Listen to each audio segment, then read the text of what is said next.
coach. West Virginia had suffered through year after year of losses, and now West Virginia has an opportunity for the third year in a row to go to a 9-3 record coming into this game.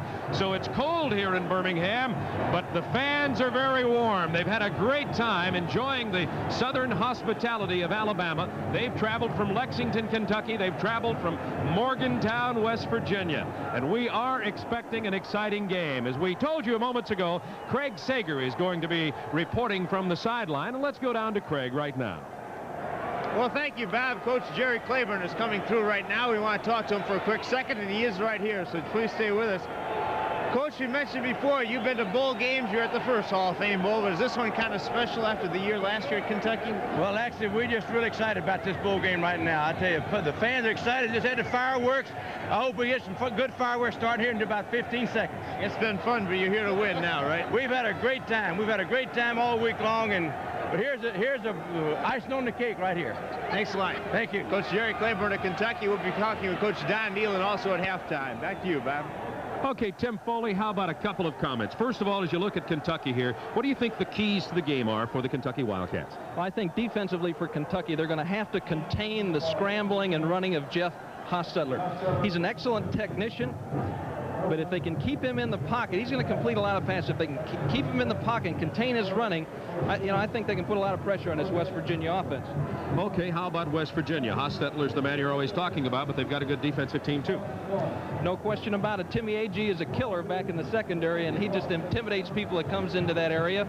Offensively, they've been conservative all year long. They've got a kind of a short passing game that we'll talk about as the game develops, and they're running conservatively, but I think, again, tonight, you look for every trick play that you've ever seen. I think that Kentucky has them all in tonight, and it's going to make it an exciting football game. I might point out that the special teams play could be a factor here tonight.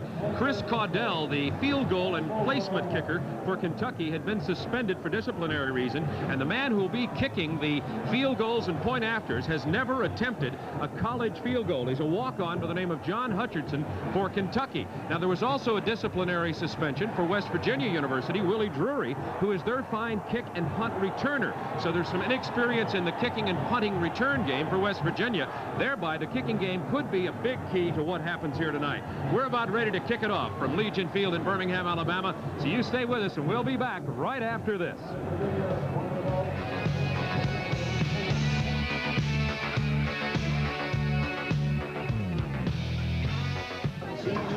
When Valvoline announced its gold medal sale with special prices on Valvoline motor oil, we knew it'd be popular, but we didn't know it'd be like this. I can't believe it's all gone. Getting a top-quality motor oil, an oil that won a gold medal for lubricating excellence at a money-saving offer, is too good to pass up. I can't believe it's all gone. Better get yours now while you can. Look for Valvoline on sale where you see the gold medal sale sign. But hurry, it's going fast. Men never cease to amaze me. Some guys don't think twice about the cologne they use. But a cologne says a lot about a man. And I think the cologne that says it best is English leather. English leather has a clean, masculine scent. In fact, as far as I'm concerned, a man should wear English leather, or nothing at all. Look, I don't fall for a guy just because he wears a nice cologne. But I know what I like. And I like a man to wear English leather, or wear nothing at all. There you see the history between these two teams. Kentucky leading the series 11-7-1. West Virginia 6-4 in bowls. Kentucky 4-1. West Virginia, loser last year in the Gator Bowl to Florida State University. Kentucky last played in a bowl in 1976 in the Peach Bowl in Atlanta, Georgia. As you see, Kentucky is about to kick off. West Virginia won the coin toss and did elect to receive here in the first half of play. Number 98 kicking off for Kentucky is John Hutcherson. As you take a look now at the deep men there for the West Virginia Mountaineers, going back on the goal line. King Harvey, number 33, is over to the left of your screen, and number 20 is John Hollifield. Ready to get underway. There's a good-sized crowd here, although the weather has been certainly less than desirable the last day or two leading up to this game. And they were suspecting that a lot of folks wouldn't show up, but it looks like we're going to have a sizable crowd. But this game is underway. Hollifield at the goal line. Down at the 14-yard line. And he was hit first by number 40, Larry Smith, a freshman for Kentucky. So the West Virginia Mountaineers go on offense, first down 10 from their own 14-yard line. Jeff Hostetler, their quarterback, Wolfley, Tom Gray are the starting halfbacks. Hollins, Bennett, and Wayne Brown will be the receivers. Old gold and blue, the colors of West Virginia. And off the right side goes the fullback, Ron Wolfley. And Don Nehlen, the head coach for West Virginia. Don Nehlen has an interesting theory about calling plays in a football game. He scripts out the first 12 to 15 plays before the game gets underway. He doesn't want to become typecast. He gives them a few different sets. He wants to see what Kentucky's doing. Two receivers split off to the right side of your screen. Second down, about 7. Incomplete at the 27-yard line, intended for Tom Gray, the tailback. Kevin McClellan, number 49, covering for Kentucky. Let's look at the backfield now for West Virginia University. There's Jeff Hostetler. He's going to go to law school, probably play some pro football when he graduates this year. Tom Gray's been hurt a lot this year, healthy tonight, however. And Ron Wolfley, by the way, his wife just delivered a brand new baby girl yesterday, Ashley. So congratulations to Ron Wolfley, brand new papa. It is third down 8 from the 16, West Virginia. Hostetler under pressure, down at the 4-yard line. Oh, that Wildcat defense was all over him, led by Steve Mazza, number 38, and number 2, Brian Williams. They came from the left and right sides. A little delayed bootleg. You see Dave DeJarnette pulling out in front of Hostetler. He's looking for the tight end crossing. The tight end's covered, doesn't have enough time to reload and go to the split receiver before Williams and the fellas get there. And now Steve Superick, number 11, has to punt out of his own end zone. He has a sore right punting leg. Let's see if it affects his punting. Gets away a pretty good punt. It's going to come down to Brian Williams. Williams breaks outside to the 20-yard line. Brian Williams, the Wildcats. With the opening break, he was tackled by Ron Wolfley. And there, Kentucky, a 9.5-point underdog, has an opportunity to get something on the board early. Kicks this from his own end zone. It's straight into the wind. The ball hung up. Williams makes a nice move straight upfield and down the sideline looking for the wall. Wolfley makes a touchdown-saving tackle. 38-yard punt, a 23-yard return. First down, 10 Wildcats. A lot of motion.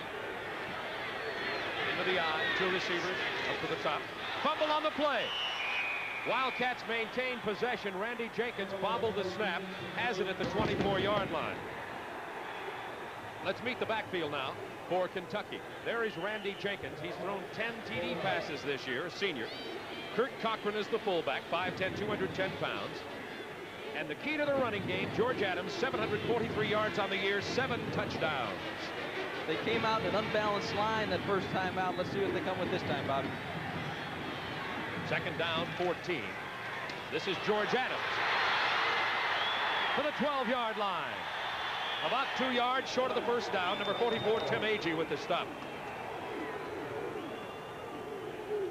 You're going to watch the blocking here as this play goes off to the left side of your screen. That's Ron Bojallet pulling around. The tackle blocking down Don Corbin. Kurt Cochran gets a nice block, and they spring Adams into the secondary. Agee hustles over to make the stop. George Adams, only a junior from Lexington. 7 touchdowns rushing, 1 touchdown receiving. We saw him earlier this year. He had 135 yards versus Vanderbilt. Adams is out. Mays is in now. Excuse me, Adams is still in there. Adams has the football. Adams, Mays, and Cochran went into the backfield, 3 running backs. Let's look at the wide receivers now and the tight end for Kentucky. There is Joker Joe Phillips, 22 catches, 3 touchdowns on the season. Rick Massey, 17 catches, 3 touchdowns. And the tight end, the leading receiver, Oliver White, 26 catches, but no touchdown receptions this year. Here's the situation right now. We have 4th down and 1, and they're going to try the field goal from the 17-yard line. And this is John Hutchinson's first attempt. Fake, Bob. It's a fake. The backup quarterback, Martin, throws it out of the end zone, incomplete. The holder is Doug Martin, the backup quarterback. He was trying to find Oliver White deep in the end zone. He was not there, and Kentucky, after getting the ball all the way down to the 12-yard line of West Virginia, fails to come up with anything. Fake looks good. Those two receivers on the right of your screen released right off the bat. He was looking for the man coming from the weak side. It's a good gamble to take by Claiborne. He's got a fellow that's never kicked a field goal before. They're in good field position. If they can get out and score a touchdown right off the bat, that would just continue to generate the momentum that they and emotionality that they've carried into the game. So the Mountaineers have dodged a bullet. First down 10 from their 11. They try to run it. Tom Gray. Gray breaks out for a first down to the 24-yard line, tackled by 26 Paul Calhoun. So West Virginia, after the short punt and the long return, now has some breathing room. West Virginia's passing game is potent, to say the least. Here is Wayne Brown, number 19, 18 catches on the year. Rich Hollins is the deep threat, 4 touchdown receptions, 47 catches, and Rob Bennett, 6'6", 240, the tight end. The dive goes off the right side to tailback Tom Gray. Kevin McClellan with the tackle for Kentucky. Opening moments of the first quarter of the 1983 Hall of Fame Bowl from Legion Field in Birmingham. The temperature at game time was 35 degrees. It's expected to go down to about 25. The wind chill is about 10 degrees. You're standing in the wind, and yours truly and Tim Foley are, in fact, standing in the wind. There are the current weather conditions for you. Second down, 7 from the 27. Hustetler. Right side to Gray. Gray couldn't hold on, probably just as well, though. He was about 2 yards deep from the line of scrimmage, and he could have been knocked for a loss had he caught that ball. So it was a wise judgment to let it go by. Here's the offensive line now. Brian Joswiak is the left tackle, 6'7", 260. Barrows is 6'3", 245. Legg, 6'3", 250 is the center. On the right guard position is Scott Barrows at 6'3", Dave DeJarnette is on the right side, and Kurt Keel, 6'6", 255. Those fellas actually are flip-flop from what you saw there. As you've met the offensive line of the Mountaineers. Third down, 7, Hustetler. Down again. Second time tonight, Hustetler has been sacked. This time, he was nailed back in his own backfield by number 92, David Thompson. Thompson has started at nose guard in place of Glenn Emerson, who had to miss some practices. Comes up with a big play. Kentucky, for the most part, has played good defense all year long. They've got a fine secondary. The secondary coach is a fellow named Terry Strock, and if he's got good people, he's got a good secondary. If he's got poor performers, he still puts together a good secondary. Good teacher. Super X punt. It's a good one. Ryan Williams, number 2, had a 23-yard return last time. Doesn't get that much this time, down at his own 40-yard line. So the Wildcats get an opportunity to go on offense once again after failing to capitalize with good field position earlier. We'll be back in just a moment to Legion Field in Birmingham. Play fake. Jenkins then throws to George Adams. Adams to the 46-yard line. Tackle made by number 50, Matt Smith. And let's meet the offensive line of Kentucky. There's Shurtleff, the left tackle, 6'3", 250. Don Portis, the left guard, is 6'2", 255. Jerry Klein, the senior center, 6'2", 240, has his hands full with Dave Oblak, the middle guard. Ron Bojallet is the offensive captain at right guard. And the right tackle, a real pro prospect, Don Corbin. He's 6'5", 250. Second down, 4 from the 46. Nothing going that time. Down at the 46-yard line, tackle made by Steve Hathaway. Like Hathaway and Preston getting there about the same time. They're the linebackers, or the defensive line for West Virginia. Hughes, Merritt's, Oblak. Oblak's a strength in there in the nose.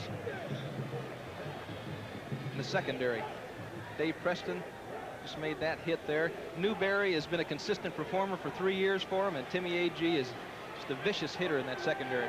This is third down, 4 from the 46-yard line. 2 receivers now over to the right side.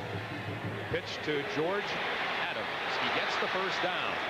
To the 48-yard line of West Virginia goes Adams. He's been a busy man thus far tonight. And that's no surprise. Adams, the leading ball carrier, leading ground gainer, the leading touchdown scorer for the Kentucky Wildcats. Those are the fans from West Virginia looking on from Legion Field. Another fine block there by Kurt Cochran on Anthony Daniels that sprung Adams, enabled George to get that first down. First down 10 from the 48. There's Randy Jenkins. He's completing 58% of his passes this year. Only thrown one so far tonight. He completed it. I think West Virginia has the ball. Yes, Mountaineers ball at the 47-yard line. Once again, having trouble handling the ball out there. Remember, it is very cold, wind chill of about 10 or 12 degrees down on the field. It's Dave Preston who came up with it, number 38. Looked like he never had the handle on it coming out from the center, Bob. I thought for a minute that Portis knocked it out, but Randy Jenkins never really did get the ball from the center, Jerry Klein, that time. So Preston came up with it, and now West Virginia has the ball with their best field position. And we'll be back in just a moment. First quarter of play from Legion Field. This is Turner Network Television. Yo. Tom Gray is a 6'1", 180-pound sophomore from Somerville, New Jersey. The running game lost its balance for West Virginia a bit when he was injured for a couple of plays during the season. As you look at Jerry Claiborne, the head coach at Kentucky in his second year, 0-10-1 his first year, came back this year to lead Kentucky Wildcats to a 6-4-1 record and a bowl game here in Birmingham. To the 42-yard line goes Tom Gray. He will be the workhorse of the ball carriers. Nobody on this football team has more than 500 yards rushing the ball. And frankly, Tim Foley, you might say that the running game has not carried its load. No, it hasn't. They're going to live by the pass here, and they're going to depend on the big hoss to do the job. And there's a Kentucky defensive front. Mazza Smith, Amerson, Keith Martin, David Thompson is starting in there for Amerson. Linebackers Grimsley and McClellan both have done an excellent job all year long. Kerry Baird was all SEC this year. And Calhoun, their free safety, Bob, plays a lot like Timmy Agee, except he's a little bit bigger. But he just intimidates receivers coming across the middle. Number 80, Todd Fisher, coming into the ball game for West Virginia with a play from Don Nealon. West Virginia 0 for 2 on third down conversions, and when you saw just a moment ago, they're inches away from a first down. It'll be third down inches from the 43-yard line of the Kentucky Wildcats. 7 minutes, 8 seconds remaining in the first quarter. And there's a good look at number 15, Jeff Hostetler, a straight A student at West Virginia University. Double tight ends, power formation. They give it to Ron Wolfley, the fullback, and the new Papa gets the first down inside the 40. Wolfley is a junior, 6'1", 205 from Orchard Park, New York. His wife Kathy is the mom. We won't talk about it a whole lot more to embarrass the young man, but he came here to this bowl game with his wife expecting and was making phone calls every 30 minutes, I understand. So he found out the news yesterday. Well, he's going to find out that there's nothing quite like being a daddy. It is first down 10 from the 39. Hostetler's going to throw. Almost picked off. Looked like a moment of indecision for Jeff Hostetler as he sprinted out to the right side. It was Kerry Baird covering Hollins. Baird did a nice job covering Hollins there, and one of the keys to the success of the Kentucky defense is going to be to contain that man right there. They've got to keep his mobility restricted. If he's allowed to roll out and break containment, they're going to have a problem all night long. So you're going to see Smith upfield most of the night, thinking about containing Jeff Hostetler. Rough start for Hostetler. He's 0 for 3 and has been sacked twice thus far in this ball game. Second down 10. Here's Tom Gray to the 32-yard line. Needs to get across the 30 for the first down. Jeff Smith, number 79, with a stop for the Kentucky Wildcats. Jeff Smith will be in making a lot of plays for Kentucky. You'll be hearing his name quite a bit. Let's take a look at the offensive and defensive line play now from our end zone camera. You see Scott Barrows pulling from his left guard position. Blocking on, it looks like John Grimsley. Is that 56 or 59? John Grimsley opening that hole. It is third down 2 from the 32. Tom Bowman, number 22, in at the fullback position now. Handoff goes to Tom Gray. Gets a block from Bowman. Gray's going to be short of the first down, however. Jeff Smith with the tackle once again. Smith, the junior from Springfield, Kentucky, leads this team in quarterback sacks, tackles for losses, and is a stalwart over on the left side of the defensive line in this wide tackle 6, 8-man front defensive alignment for Jerry Clayborne's Wildcats. He's probably their best defensive lineman if you just consider pure talent. He'll probably develop more consistency as he gains experience in playing, but he's their most talented lineman. West Virginia's going for it, 4th down and about 1. Hostetler tosses. This is Tom Gray, gets the first down. To the 26-yard line goes Tom Gray, tackled by Kerry Baird, the defensive left halfback, and the gamble on 4th down pays off, and West Virginia keeps their drive alive. This was a gamble in a short yardage situation. Whenever you throw the ball backwards, you're taking a chance. You saw Brian Wilson blitz in there. Watch Kerry Baird. He plays Rich Hollins perfectly, works off the block. If he hadn't done that, that would have broken for a touchdown because there was no pursuit there initially. First down 10 from the 26-yard line. Tom Gray gets the carry again to the 23-yard line. Keith Martin, the defensive right guard, making the stop for the Wildcats on this play. Grimsley and McClellan have played well all year long. They just, along with Scott Schroeder, who is a linebacker who'll see limited action. He's kind of like El Cid to this Kentucky football team. He's had 3 knee operations, but they always bring him and they dress him because he's such an inspiration to his teammates. Second down 7 from the 23-yard line. Hostetler's 0 for 3 passing. 0 for 4 now. Incomplete at the 15-yard line. Intended for Rich Hollins. This Kentucky defensive team's been very tough defending against the pass so far. Little moving pocket. Rolling out to the right. Hostetler looking downfield. We got an option pattern on down there. A good job by Paul Calhoun reaching in and knocking the ball away. Third down 7 from the 23. Ron Wolfley back in at fullback. He's number 36. Gray is 32, the tailback. Hostetler, incomplete. What a hit. It was intended for Wayne Brown, number 19, at the goal line, and what a hit by 22, Kerry Baird. Wayne Brown wanted the pass interference call, but Tim, I think you'll agree it was a sensational defensive play. It was a great defensive play, but let's take a look here. I think a lot of Kentucky fans are taking a deep sigh of relief right here. The ball is, we couldn't really see it in the replay. Watch this. It's right about on time. He might have been a little bit early, but it's close enough. And you know, as a defensive player, I don't like to see pass interference called anyway. Good play on the ball by Kerry Baird. Here's a 39-yard field goal attempt by Paul Woodside. It is good, and Paul Woodside puts the Mountaineers of West Virginia out to a lead with 3 minutes, 54 seconds remaining in the first quarter. 3-0, West Virginia. That all happened after a fumble recovery by number 38, Dave Preston, when Randy Jenkins of Kentucky had trouble handling the snap. There's the kicker, Paul Woodside for West Virginia University. You're looking at the deep backs for Kentucky previously. Number 3, Tony Mays, and number 33, George Adams. If Mays gets it, he is the nation's 6th leading kickoff returner. That's George Adams, number 33. To say Adams was stopped at about the 17-yard line, and the Kentucky Wildcats will go on offense. I don't know why you need dark glasses for the nighttime game, but perhaps there's been a little too much partying there in Birmingham by that young fan. Do need some earmuffs, though. I feel like I'm in Foxborough without my legs pantyhose. Kentucky football, first down 10 from their 17-yard line. Jenkins 1 out of 1 passing. He's only thrown the ball 1 time. Not much of a passing game by either team so far tonight. There's the handoff going around to George Adams after the fake to Kurt Cochran. West Virginia said, we see that one all the way, and made the stop for a loss of about 4 yards on the play. They've given them a different formation on every snap. They're just trying to confuse that West Virginia defense. That time they ran a tackle trap, pulling Don Corcoran back into the sidelines, but West Virginia played it well.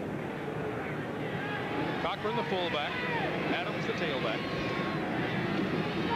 George Adams to the 28-yard line. He was tripped up by number 44, Tim Agee of West Virginia University. They've run that play successfully twice now, Bob. Ron Bojallet, another great block up front. He's the inspirational leader in that offensive line. George Adams, we've seen him trucking. We saw him against Vanderbilt. He had a 54-yarder in that game. At 135 yards total. He's an excellent running back. They're going to have to stretch out the chain here to see if they got it. First down, Kentucky. Kentucky's starting tight end Oliver White is out of the game right now, having equipment checked over, and freshman Mark Wheeler is in at the tight end position for the Wildcats. Wheeler's a little bit better receiver than he is a blocker, so this might not be a bad first down passing situation. Split back formation for the Wildcats now. Right up the middle, and it goes to the fullback, Kurt Cochran, on a first down play out to the 33-yard line. Defensive left tackle Jim Merritt, the senior, makes the stop. Jerry Claiborne. At Maryland, he had kind of a conservative offense, a two tight end offense, and they used to blow people off the ball. Here, he didn't have the personnel to do that, and he and his staff traveled over to Cincinnati and talked to Lindy Infante, who was with the Bengals at the time. And they've incorporated some of their short passing philosophy into their offense. It's second down 5 from the 33-yard line now. Kentucky Wildcats trailing 3-0. Closing moments of the first quarter. That's Cochran again. Gets across the 35 to the 36-yard line, and Merritt with the tackle once more. 2 minutes remaining, first quarter. 3-0 West Virginia University. It's about 29 degrees now. But the West Virginia cheerleaders are used to some cold weather in Morgantown.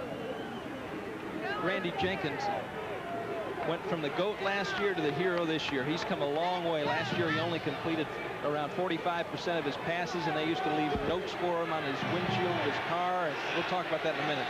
Third down 2, double tight ends. Nothing going. West Virginia is there to stop Lawrence Lee, number 28, with the ball. It'll be fourth down in a punting situation for the Kentucky Wildcats. They've got a good punter, too. Paul Calhoun is also a defensive back. Leads the SEC in punting. Is 10th in the nation. Averages 43.2 yards per punt. There's Paul Calhoun. He is a junior from Louisville, Kentucky. Number 28, Steve Newberry, is back to take the punt reception at his own 20-yard line. Wind is at the back of the punter. Newberry at his 24. And Newberry with a good job of returning the ball out to the 39-yard line. We'll be back in just a moment. 43 seconds remaining in the first quarter of play. This is Turner Network Television. We just had to find a cheaper way to heat and cool our home. Goes to the Mountaineers in that passing game in terms of yardage. It's first down 10 from the 39-yard line. First down run on the first down. Tom Gray, the carrier. Gordon Jackson with the tackle. Tom Gray had 40 yards on that carry. Now he has over 50 yards already here in the first quarter. See the offensive line. There's Barrows, number 54, pulling again. They're trapping. Opening up the hole for George Adams. Excuse me, Tommy Gray. Gordon Jackson makes a fine tackle in the open field. First down 10, West Virginia. Just inside Wildcat territory. And off to Ron Wolfley. Wolfley gets about 4 tough yards. Goes to the 47, tackled by John Grimsley. See some folks on the sideline. That's Coach Hallam there standing up. He's the offensive line coach. They're talking some things over, the Kentucky Wildcats. Understand this. If you're defensively, if you're concerned about containment, you're going to be more upfield, and it's going to make you a little bit more susceptible to the trap. And that's what West Virginia is doing to Kentucky right now. That's the end of the first quarter. Second quarter from Legion Field in Birmingham. 1983 Hall of Fame Bowl. There you see in the background is TBS Director of Sports Terry Hansen, Executive Vice President Bob Wessler, and Sports Executive Producer Don Ellis in the stands. A little chilly here tonight. Hostetler is incomplete on that one. He is now 0 for 6 throwing the football tonight. West Virginia leads by a score of 3-0. We have 14:55 remaining here in the second quarter. Jeff Hostetler, we had an opportunity to hear him speak at the Hall of Fame banquet. Probably the most eloquent college man I've ever heard in my life. After that talk, Smith Barney called up and offered him a job. On the 3rd down 8 from the 47, Hostetler, it's picked up. That's Russell Hairston, number 6. Hairston to the 46-yard line. Hostetler, 0 for 7 with 1 interception.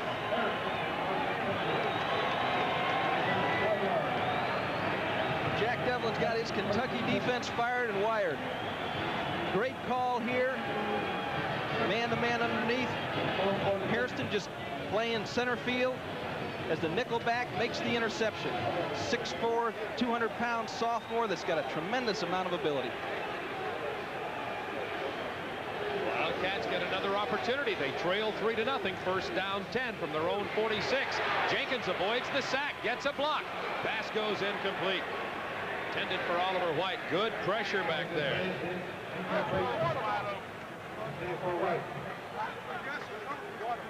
That's Coach McMichael. He's one of the offensive line coaches for West Virginia.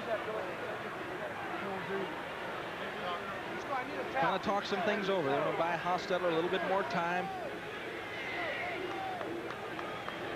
Randy Jenkins under a lot of pressure on that last play. It's 2nd down 10 from the 46-yard line for the Wildcats now. That's George Adams again. This Kentucky running game looking pretty impressive, as is the Mountaineer running game, I might say. That goes inside West Virginia territory to about the 46.5-yard line. Tackled by Dave Preston, his 3rd of the game so far. George Adams now been a workhorse so far tonight. That was his 7th carry, and Adams has 30 yards.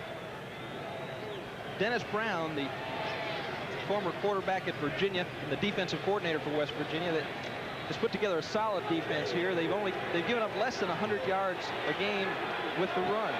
On a 3rd down 2, 3 backs in the power formation. That's George Adams, gets the 1st down to the 43-yard line. Tackled by 38 Dave Preston.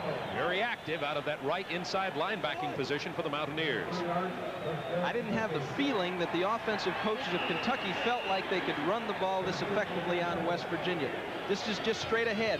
Once again, behind Bo Jallet and Corbin. Definitely the strength of that Kentucky line. They're all stacked up on the right side. From the 43-yard line of the Mountaineers, receivers split wide left and right on the 1st and 10. Jenkins under pressure, gets rid of it though. It's complete to number 87, Oliver White, the tight end of the 33-yard line.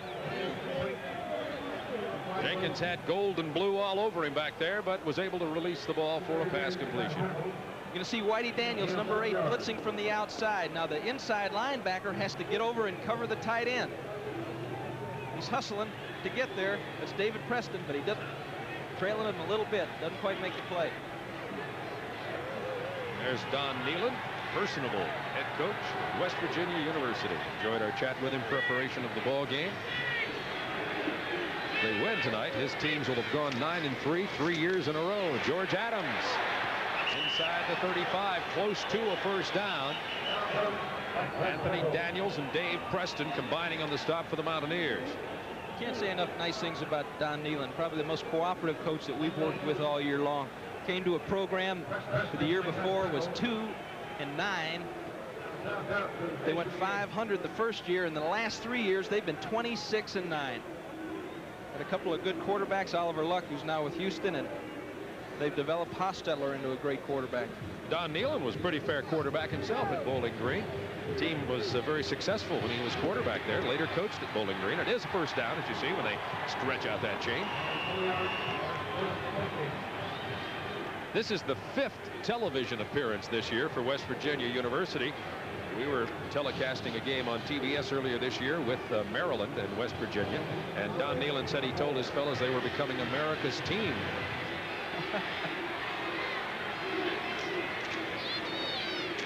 George Adams again drives inside the 30. Ed Hughes with the tackle this time. George Adams with his 10th carry of the night.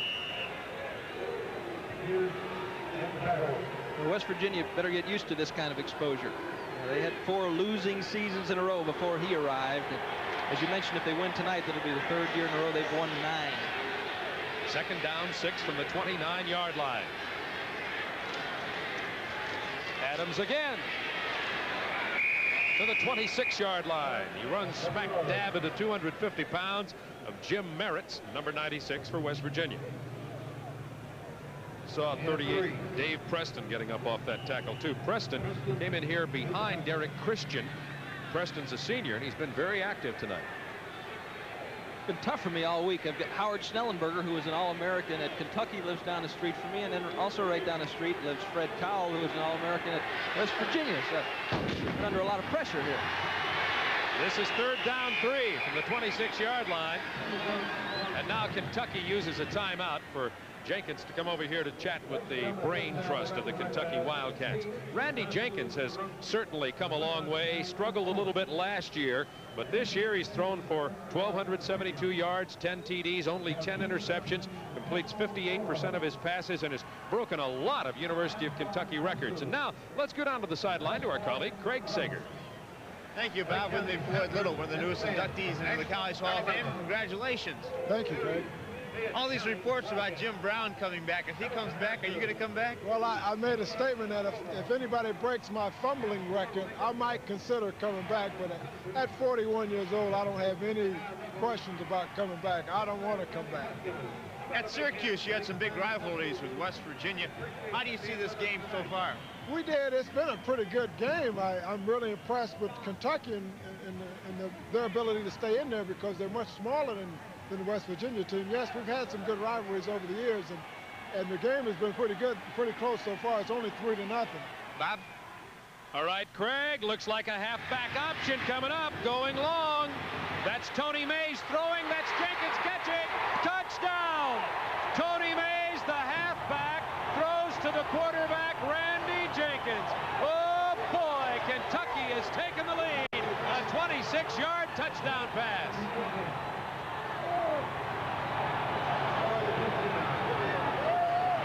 Tony Mays, the former quarterback, he came to Kentucky as a quarterback. Well, this is one of the things that Jerry Isom, the offensive coordinator for Kentucky, was talking about. They're not in bad shape. Usually, if you're not expecting a play like this, the guy's wide open. But Mike Scott, if he had gotten his head back around, might have made a play on the ball. Mays threw it well under pressure, and Kentucky gets on the board. Hutcherson with the point after. It's perfect. Kentucky leads 7-3 with 10:59 to go in the first half. When we return, I can't wait to see a replay of that. Stay with us. Again, Kentucky ball from their own 26. And it's Mays throwing to the quarterback, Randy Jenkins. Look at Randy, looked like he was trying to take off there for a while as he kind of drifted back in, kept his eye on the ball all the way, and made kind of a tough catch. Great job, Randy. As you were saying earlier, Bob, whenever a team goes 0-10-1, the quarterback takes most of the heat. And usually it's a combination of things as you look at the number of plays of drive, 3 minutes and 44 seconds, time of possession. They had a bad offensive line last year. They didn't have much speed. They didn't have much of anything. And Randy Jenkins took the brunt of the criticism. And students left notes on his car saying, why don't you leave? And he went through a lot. So it was quite a rewarding experience for him to receive the MVP offensively this year for the Kentucky Wildcats. That kickoff comes down short. It's loose down there. Battling for it is 20 Hollifield. Kentucky says they have it, but let's wait till we get the official signal. The officials say the ball remains in the possession of the West Virginia University Mountaineers. So we've had 2 scores in the game, a field goal by Kentucky and a touchdown by a field goal by West Virginia and a touchdown by Kentucky as you look at this kickoff again, and both came as a result of turnovers. We almost had another one when Hollifield mishandled the ball. Well, Don Nehlen expressed some concern about his kickoff returners, and he didn't really have anybody back there experienced in this game. First down 10 from the 20-yard line. West Virginia. Hand off Gray. Gray to the 23-yard line.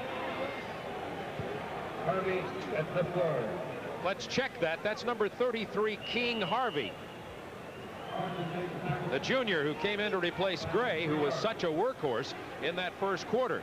Gray had 52 yards rushing. He's getting a little rest now. And King Harvey, who's just a little guy, 5'8", 175, comes into the tailback position for West Virginia. 2nd down 7 from the 23. Hostetler 0 for 7 with 1 interception thus far. His 8th passing attempt. He's going to tuck it in and run it out of bounds. Hostetler picks up the 1st down, I believe. Let's see where they say he went out. So Hostetler still has not been able to complete a pass in this game, and we have 10-13 to go in the 1st half. That's what Kentucky's got to keep him from doing right there, breaking containment. He will create problems. He'll either tuck the ball and go for 10, or he'll throw it downfield for a 10 or 15-yard gain. And don't think that that young man's confidence is shaken. He's a competitor, an experienced player. 1st down 10 from the 31-yard line. Hand off to Wolfley. A couple of yards on the left side. This looks like Scott Schroeder in there on the tackle as you look at Don Nehlen. Sends his plays in with his wide receivers. And Schroeder's a young man who's had 3 knee operations. He hurt his knee 1 week, and they sent him to Houston to get it operated on and had him back at LSU on the sideline because they felt like his presence was so important to these other Kentucky players. 2nd down 7 from the 34. King Harvey to the 37-yard line. He needs to go to the 41 for the 1st down. Cam Jacobs, number 48, with the stop for the Kentucky Wildcats. Surprisingly, with a 7-3 lead on a halfback option pass to quarterback Randy Jacobs. As we mentioned, offensively, Kentucky has been conservative, but they managed to blend in enough big plays to put points on the board. 33 Harvey, 22 Bowman in the backfield on a 3rd down 3. West Virginia from their own 37. This is Harvey hit in the backfield. Stopped at the 35-yard line. The penetration made by 79. Jeff Smith, the defensive left tackle. Don Nehlen a little concerned. Great call by John Devlin, the defensive coordinator for Kentucky. He slanted Jeff Smith right into this play. The linebacker was scraping to contain it.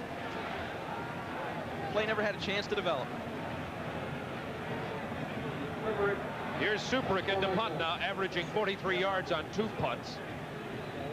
He has a sore punting leg, causing him a little problem, apparently. Brian Williams at the 30. At midfield, to the 37-yard line goes Brian Williams. The Wildcats have come to play. We'll be back in just a moment. This is Turner Network Television. And a 34-yard return by Brian Williams. Williams does an excellent job of getting upfield as soon as he can. Laterally a few steps and now bang upfield, and then he searched the wall out and headed up the sidelines. And an excellent play by the kicker to prevent a touchdown. Well, the Wildcats lead 7-3, 8:16 to go, 2nd quarter from Legion Field in Birmingham. Hall of Fame Bowl, 1983. Looks like we got a good one on our hands. There's a misdirection handoff with the ball is Lawrence Lee to the 23-yard line. 1st down, Kentucky. Lawrence Lee, the fastest running back on this team, a 5'10 senior from Paducah. You see Don Portis pulling there, number 71, cleaning things out. Vernon Johnson also leading the way. Gets a block on Derek Christian. And it's just upfield. Kentucky doing an excellent job on the ground running the football. This is Lawrence Lee again to the 20-yard line. Ball came loose. The officials are saying the ball came loose when Lee hit the turf. Thus, it is not a fumble. You cannot fumble if the turf knocks the ball loose. Merritt's with the tackle. Right, Choo-Choo Lee. They like to get him into the secondary with those quick traps. Has tremendous elusiveness and speed, and just want to get him down there one-on-one. Coach Jerry Claiborne told me this morning that Lee has 4.45 speed in the 40. Here's a reverse, but West Virginia is there. Nothing going at all. Eric Pitts, the freshman, tried to take the end around and got back to the original line of scrimmage where they started the 1st down. A loss of about 3 or 4 yards on the play. Still have 2 downs to make it up. run the reverse, and this could have been a pass unless he was just searching to put it away. Don't be surprised to see a reverse pass later on. That's a half back pass in reverse. You're going to see it all from Kentucky tonight. And a big penalty on the play going against Kentucky all the way back to the 40-yard line.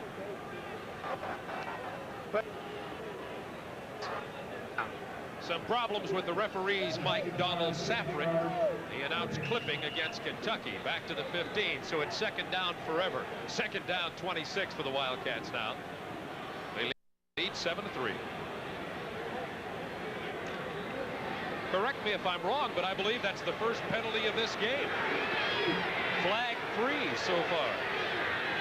Joker Phillips, number 8, in motion. Here's Jenkins. He's going to screen to Cochran, almost picked off. Jim Merritt's came flashing through there. Number 96, and almost had headlines and goal lines in front of him. Watch Merritt's there, number 96. He's a converted nose guard. He's played the defensive tackle position, read it well, saw the back in the flat. Jenkins threw it out there. Fortunately, he was thrown a little bit high. Jerry Claiborne just pulling out all kinds of trick plays here in this bowl game, and we appreciate it. It's an entertaining football game. I hope you're enjoying it wherever you may be watching on Turner Network Television. Third down 26 from the 40. Jenkins. Incomplete. Down to the 24, intended for Cisco Bryant, number 19. So Kentucky unable to come up with anything. We're going to pause 10 seconds now for station identification.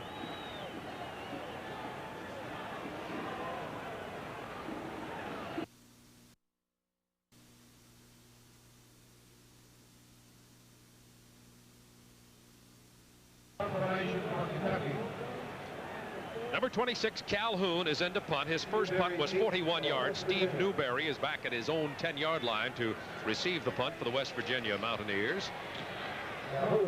Calhoun's good at getting this ball down inside the 10. Let's see how he does this time. It's not inside the 10, but it's inside the 20 down to the 11 or 12-yard line. Good job by Paul Calhoun. West Virginia, we're going to have to drive a long way to get some points on the board. 6:17 remaining in the second quarter. Kentucky 7, Mountaineers 3.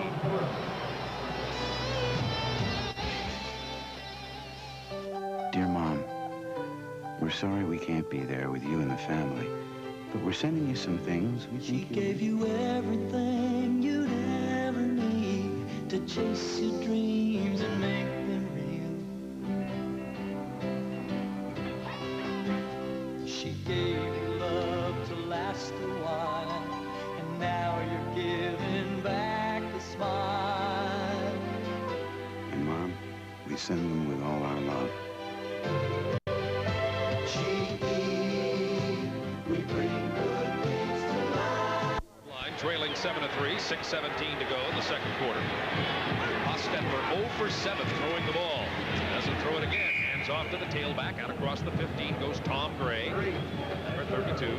Tom Gray, who was injured during the middle portion of the season. He hurt his knee versus Boston College and missed 3 games, but Gray is really the guy who balances the running attack here. They need him in the game. Hostetler, we saw him had a very tough start against Maryland when we telecast that game earlier this year, and he came back, and of course West Virginia eventually won the game. And he was the MVP. On second down 6.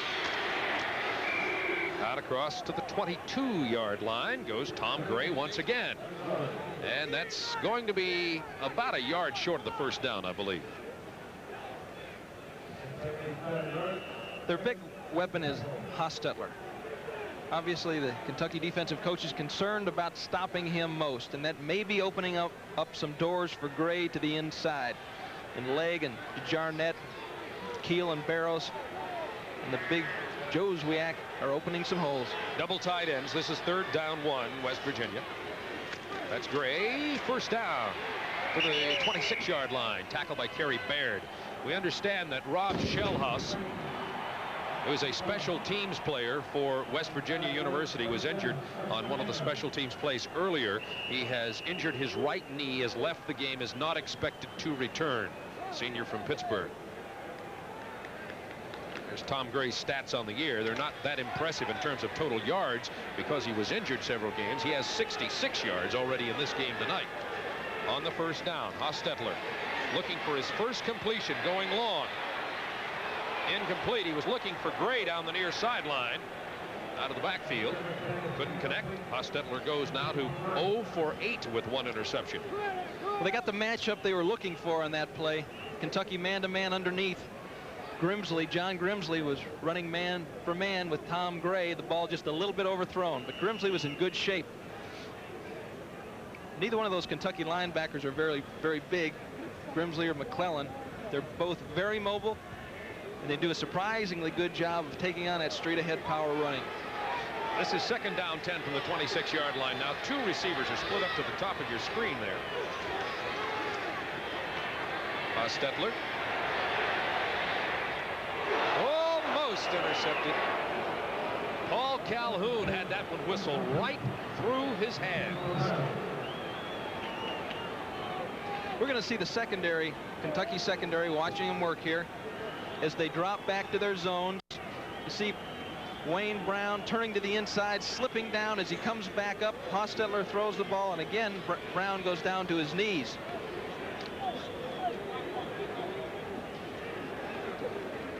That group of young men are playing themselves quite a football game. They've played well all year long with a few exceptions. They're doing it tonight. Gary Mullen, number 1 in one of the wide receiver positions now. Complete again. That pass intended for tight end Rob Bennett, number 84. It was Russell Hairston covering. Oh, that Kentucky defensive unit has played well. It'll be a punting situation for West Virginia. 4:24 to go, second quarter. Kentucky leading by a score of 7-3. Hairston playing a linebacker position on that particular play. Man-to-man all the way as Kentucky blitz Hostetler. Doing a nice job of mixing up the blitz, the pressure, and the coverage. Keeping the young man from West Virginia off balance. A little bit of problem with the snap. The ball's going to roll dead down here at about the 36-yard line, and Brian Williams doesn't get an opportunity to return it this time. So Kentucky takes over the ball. They continue to maintain a lead. We'll be back in just a moment.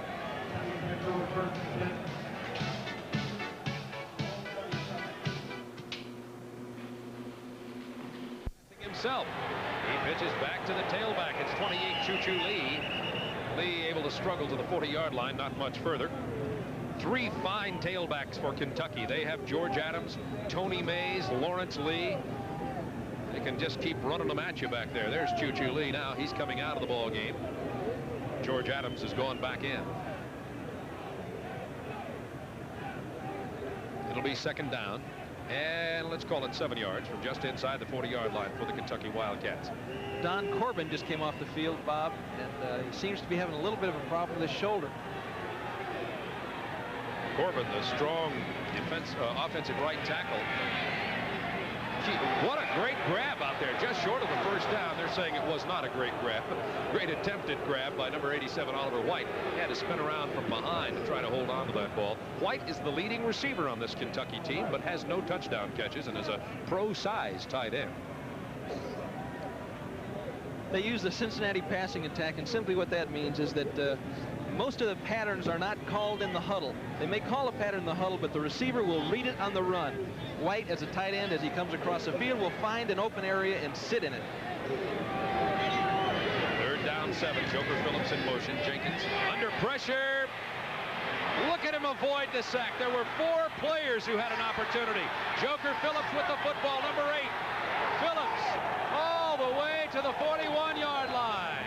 Credit Randy Jenkins with nimble Baryshnikov footwork. Jenkins to Phillips for a big Wildcat first down. Look at this young man's field presence here, as they are coming clean up the gut. That's Steve Hathaway missing Mike Scott, a cornerback coming from the outside. It's man-to-man coverage, and Phillips drifted away from the man that was covering him. Broke a couple tackles.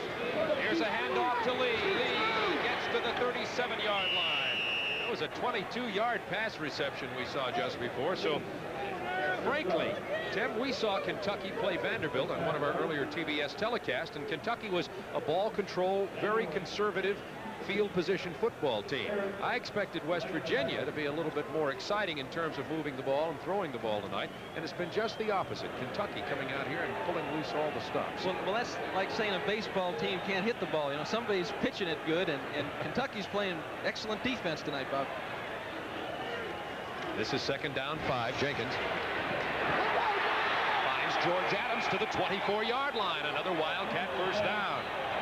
Matt Smith with the stop for West Virginia. Split end just clears this out. Good first down, just a short option. First down play, just a short option by George Adams. He reads zone, turns it around, and Jenkins dumps him the ball. Adams is the 2nd leading receiver on this football team. He's a complete fullback, or tailback, I should say. 7 touchdowns running the ball and had 24 catches coming into this game. Running off the left side goes Kurt Cochran, the fullback. He's tackled by 47 Ed Hughes. Coming up at halftime, we'll have Craig Sager on the sideline to talk to some of these coaches and players. West Virginia Mountaineer Band, a special report on Bowl Week. The Kentucky Band will perform, and of course the highlights of the 1983 Hall of Fame Bowl first half. We have 1 minute 48 seconds remaining in the first half of play. We're going to break away now for a special message from the National Association of Collegiate Directors of Athletics. Favorite. They're trailing by 4 now, and the Wildcats have a drive underway.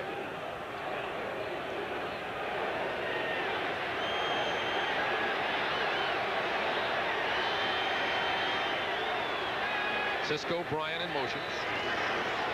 That's George Adams. Down to about the 18-yard line. Dave O'Black, the middle guard, with the tackle. Well, Jerry Isom, the offensive coordinator for Kentucky, said that Randy Jenkins had to make some big plays for them to win. And he's had a couple so far in this first half. A big catch. I'm not sure that he was thinking about that. And also a nice scramble and throw to Joker Phillips as Don Nealon looks on. Double tight ends on a 3rd down 4 now. This is a handoff to Cochran, the fullback. He is short of the first down by about a yard. Last time Kentucky was this close on a 4th down situation, they faked a field goal, and the holder for the field goal placements, Doug Martin, overthrew the ball in the end zone. So let's see what they decide to do now. That is going to be short. Jenkins looking to the sideline to Jerry Claiborne to see just what they've decided to do on the 4th down short yardage. The ball right at the 15-yard line, and 50 seconds and counting remaining in the first half. Kentucky fans are yelling go, but fans always yell go for it because they can second guess next time. I think they're going to decide to just attempt the field goal here or fake it. You know, this is one of those, Tim, where you may say, well, we faked it last time. They'll think that we wouldn't fake it again. So since they think that, we'll fake it again. It might be one of those times. However, I don't think it's going to be one of those times. I think that. But that's what they want you to think. Right. Yeah. I think Jerry is going to take the 3 here if he can get it. And the big lineman's down there warming his leg up. I don't know if he's that good an actor. I think he's trying to nail it here. And remember, John Hutcherson, the youngster you're looking at right there, is a walk-on. He's an offensive lineman walk-on and a straight-ahead kicker. He has never attempted a field goal in collegiate football. Chris Caudell, the Kentucky kicker, was suspended from the football team for disciplinary reasons before this bowl game. And Hutcherson has taken on the duties. Hutcherson has kicked off because Caudell had a strained groin muscle earlier in the season and has also converted on a point after touchdown. 2 now. He had 1 before the game and 1 in this game. So this will be his first collegiate field goal attempt, a 32-yarder. I can hear his heart thumping from our press box location. It's good. Well, that's a good way to start your collegiate field goal kicking career in the Hall of Fame Bowl 1983. And Kentucky goes out to a 7-point lead, 10-3, with 38 seconds to go in the first half.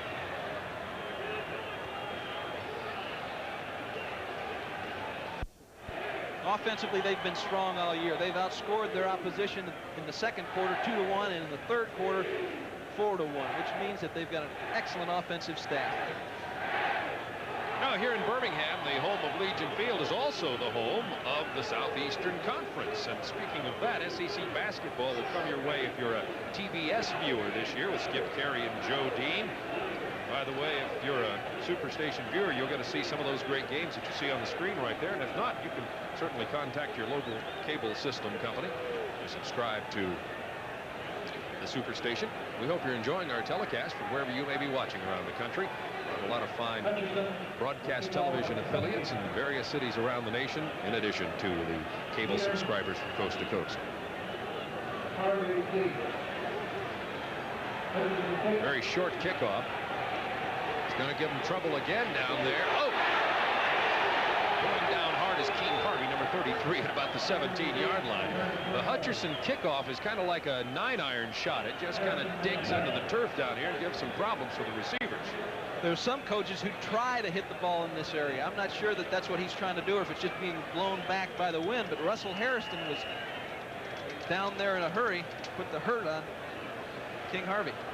Well, if you're tuning in late, you probably won't, been a college football fan and have followed the career of Jeff Hostetler, you won't believe the statistic. Hostetler is 0 for 10 with 1 interception with 34 seconds to go in the half.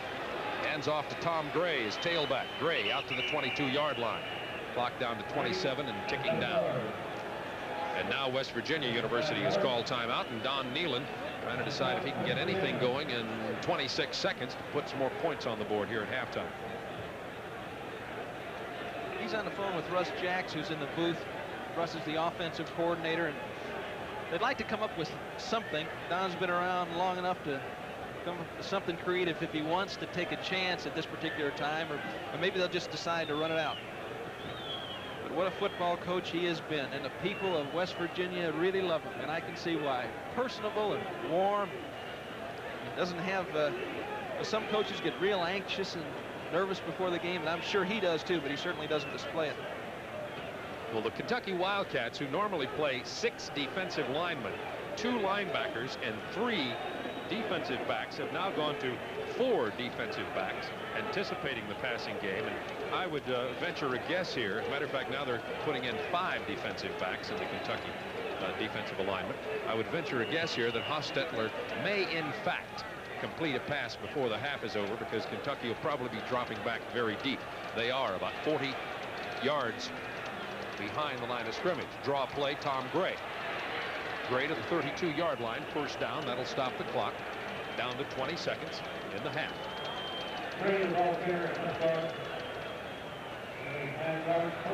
And one of the Kentucky players is shaken up on the play. That'll stop the clock also.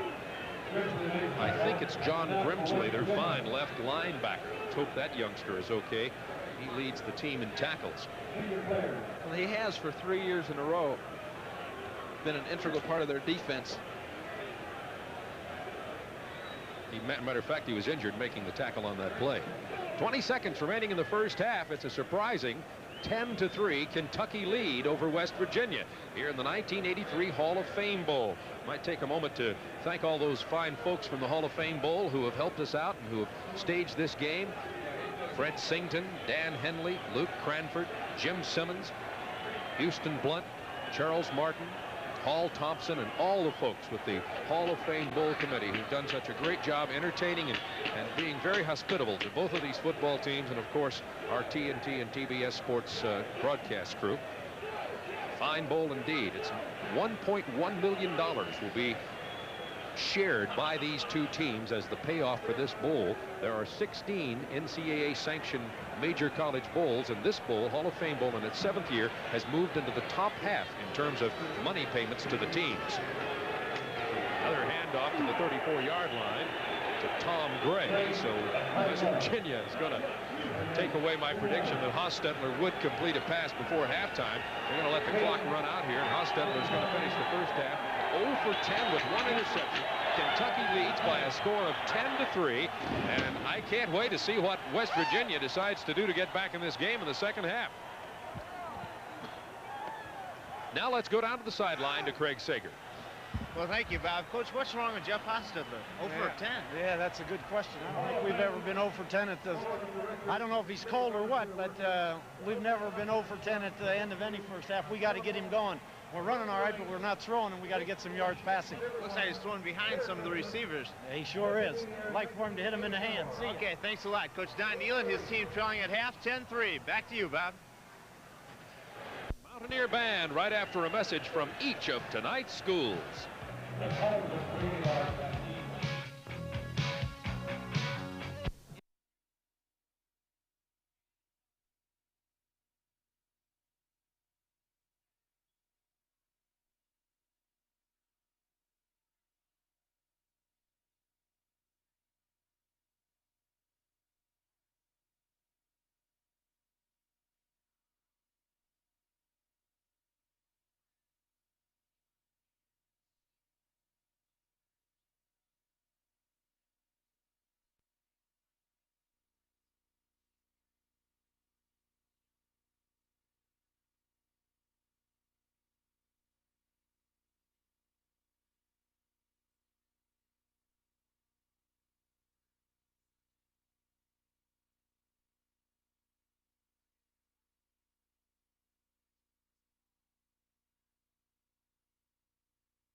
into the hands of Russell Hairston.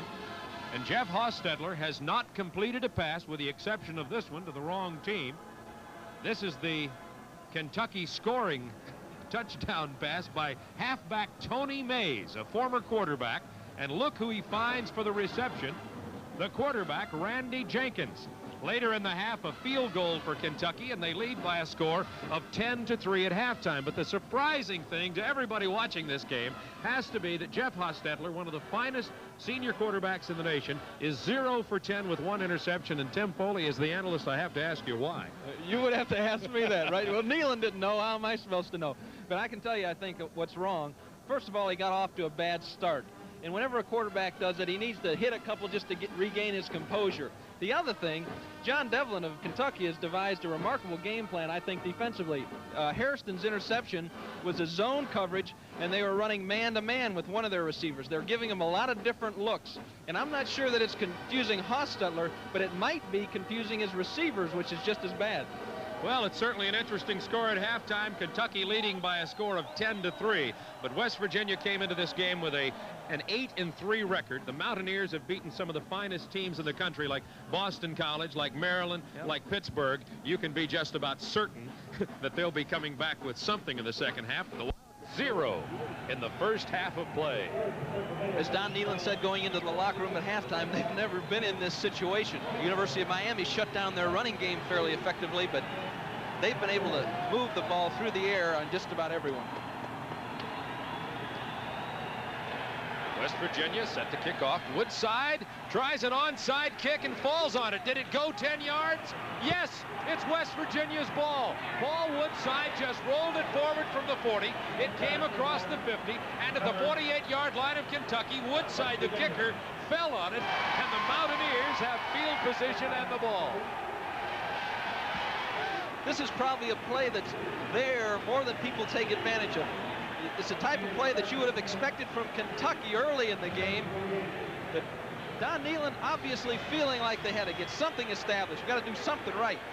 Mountaineers ball. Tom Gray. He breaks it inside the 35 to the 34-yard line, tackled by Kerry Baird. And there's Woodside, the West Virginia hero so far. He has 1 field goal and a very nice job on a finesse rolling the ball forward and falling on it. Mountaineers ball. It was a first down run to the 34. It is first down 10. Here's Gray again. Nothing this time. Gain of a yard maybe on the left side. Keith Martin with the tackle for the Kentucky Wildcats. It's Hostetler, Wolfley, Gray, Hollins, Bennett, Brown, the skill players for the West Virginia University Mountaineers. And there's the Kentucky defensive unit in the football game. They play that wide tackle 6 defense. They have been awesome in the first half of play, allowing 86 yards rushing and none passing. Good, smart defense. Second down 9. Single setback was Tom Gray. Hostetler, who's 0 for 10, completes his first pass to the 30-yard line. And he threw it to Tom Gray. Let's meet the defensive team for the Kentucky Wildcats, who've done such a good job. There's Steve Mazza, who plays the left end position. Jeff Smith, excellent first half. He's the defensive left tackle. The left guard is Dave Thompson, playing in place of Glenn Amerson. Keith Martin is the right guard. He's 250 pounds, a senior. Cam Jacobs, the right tackle, 6'2", 225. And the right end is Brian Williams, who's also the punt returner. Third down 5 from the 29. Tom Gray again. About 2 yards short of the first down. He gets to the 25-yard line of the Wildcats. Here are the linebackers and the secondary players now. John Grimsley, the team's leading tackler coming into the game, number 59, and Kevin McClellan plays on the inside. He leads in assists in tackles. Kerry Baird, who had an excellent first half, plays the left defensive halfback position. Gordon Jackson, the right halfback, as they call him in this alignment, and the safety and punter, Paul Calhoun. It's 4th down, and West Virginia's going for it. 4th down, less than a yard at the 25 of Kentucky. Last time they ran a toss in this situation, or an option. Gray got the first down, went to the 23-yard line.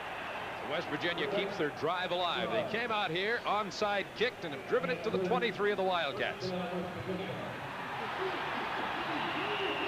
They're a confident football team. They've been in a lot of big games this year and in the last 3 years, really. They've taken on Boston. They've taken on Pitt, Penn State.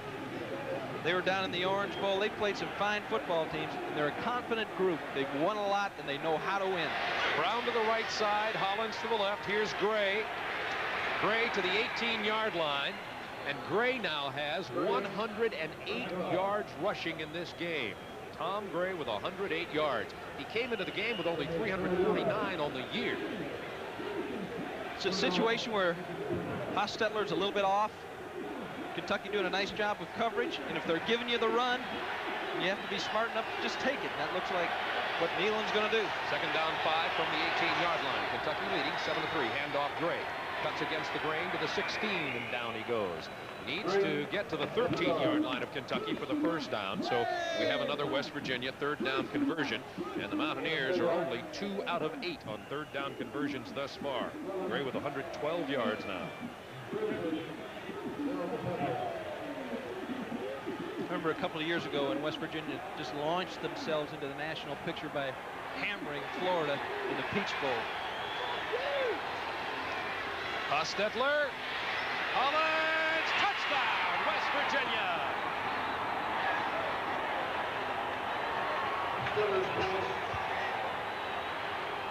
A 16-yard scoring toss. And as Tim Foley pointed out in the first half, you can hold Jeff Hostetler to no pass completions, but he will come and get you eventually. This is just a fade pattern. We've seen it a lot all year long.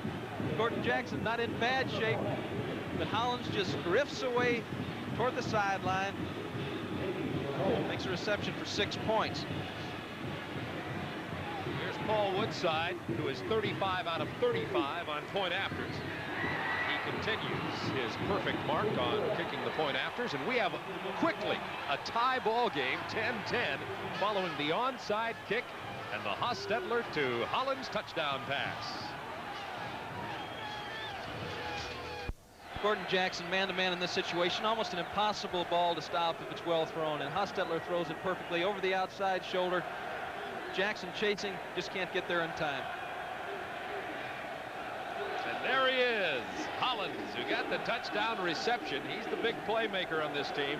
Team's leading receiver. That's his 5th touchdown catch of the year. And we asked Rich Hollins if he wanted to say anything to anybody watching the ball game. He said just to wish everybody a very Merry Christmas. We'll add our greetings of the holidays to that. Kickoff to George Adams, deep into the end zone off the foot of Woodside. And the Kentucky Wildcats now tied 10-10.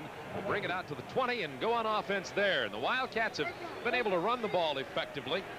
Passing game-wise, 45 yards in the air, 4 out of 8 for Jenkins. And Adams has 53 yards running. Mays, of course, threw one 26-yard touchdown pass to Jenkins on the halfback option. Don Nealon seems like a pretty quiet guy, but I bet he jerked a knot in their tie at halftime. He told them to get their stuff in gear. Jenkins on a play fake. Screens it to Adams. He bobbles the ball, and it's picked up by West Virginia, but the officials say incomplete pass. That was Oblak. But the ball, number 55, the middle guard, goes merely as an incomplete pass. Good call here by Jerry Isom. A little misdirection. You feel like West Virginia's all charged up. They're going to be coming after you strong, and Steve Hathaway certainly was there. So you throw a little misdirection screen on first down. Odds are 80% you're going to complete it. That time they didn't. Second down 10, Wildcats. We're in the third quarter, 11:01, Hall of Fame Bowl from Legion Field in Birmingham. George Adams to the 25-yard line. Initial tackle by 96 Jim Merritt. Let's meet the defensive unit for West Virginia University now. There's Jim Merritt, who just made the tackle. He has 7 already on the night. There's the middle guard, Dave Oblak. He is the defensive captain. Rich Walters is 6'1", 255. He started college at only 210. Ed Hughes, the left outside linebacker, a solid player, 6'3". There's Steve Hathaway, who's replacing the great Darrell Talley at the right linebacking position. Jenkins completes that pass for the first down out to the 31-yard line. That's to Eric Pitts, the freshman from Lima, Ohio. Here are the linebackers for West Virginia University. Van Richardson plays on the left side. He's been spelled by Dixon and Smith a lot tonight. Eric Christian also has been spelled by Dave Preston. They started the football game. Steve Newberry is the left cornerback. Very solid player. He's returning punts tonight. Anthony Daniels has 100 tackles on the year.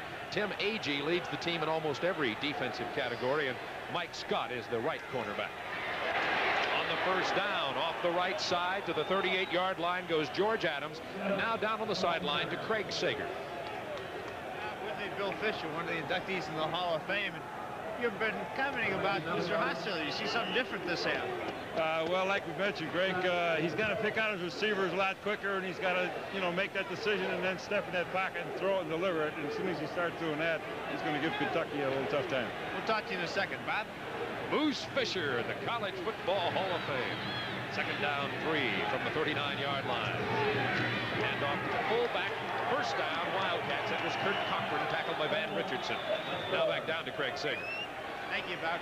As a Notre Dame player, former coach, what do you think of their appearance in the Liberty Bowl? Well, you really caught me flat-footed on that. I think that they should have the opportunity to go. If the kids want to play the game, I think it's a great opportunity for them. And I think it's a fine bowl. I think I don't see anything wrong with it at all, right? Okay, thank you, Moose Fisher. Back to you, Bob. Liberty Bowl game, Notre Dame and Boston College. Our producer, Mike Lardner's alma mater. Guess we'll know who he'll be pulling for in that game. Jenkins screens it to the right side. Out to the 48-yard line goes Oliver White, the tight end, tackled by Travis Curtis, the freshman strong safety. And there's Ollie White. He's not tall, but he's only 6 feet, but he's really bulked, as you can see. He's a big fella, good blocker, and this time they play action weak side, and usually the tight end will block on that pass protection. This time they're running a screen over there, and Ollie hats it up the field. 26 catches on the year. Been a fine performer for him in that short ball control passing game. 238 pounds on his 6-foot frame. Kentucky's decided to call one of their 3 timeouts here as Jenkins comes over to the side. The reason I point that out is in a 10-10 game like this, those timeouts could become very valuable later. We'll be right back. This is Turner Network Television. 21 remaining in the 3rd quarter from Legion Field in Birmingham. You're looking at the blue and white supporters of the University of Kentucky. Legion Field seats 75,000. We have about 50,000 here tonight. They sold 62,000 tickets.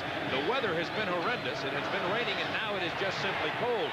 George Adams hit in the backfield. Number 8, Anthony Daniels, was the first man to hit him, but Agee and Richardson came back there to help out, and Richardson will get credit with the tackle. Big defensive play by West Virginia.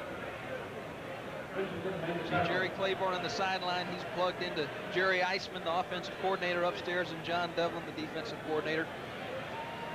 Eisman will run the plays by him. See an injured player down on the field. We're going to be back in just a moment. But first, this message from the NCAA. Young people. We have fun. IFR conditions here in Birmingham. Had to go to the conventional Delta Airlines. I love it. He wears his Dolphins helmet when he flies. Oh, God. Plane is an aquamarine, white. It's something to see. We kid Tim about his flying. I envy him. 3rd down 7 from the 47. Kentucky football after the timeout. We'll check on that injured player for you from West Virginia. Report to you in a moment. Jenkins. Left side screen. Cochran tried to grab it with one arm, and the official this time says he got it, but it doesn't matter. It was back to the original line of scrimmage, and now Kentucky will have to get rid of the football. Calhoun comes into punt. We understand the injured player simply had the wind knocked out of him and will be okay.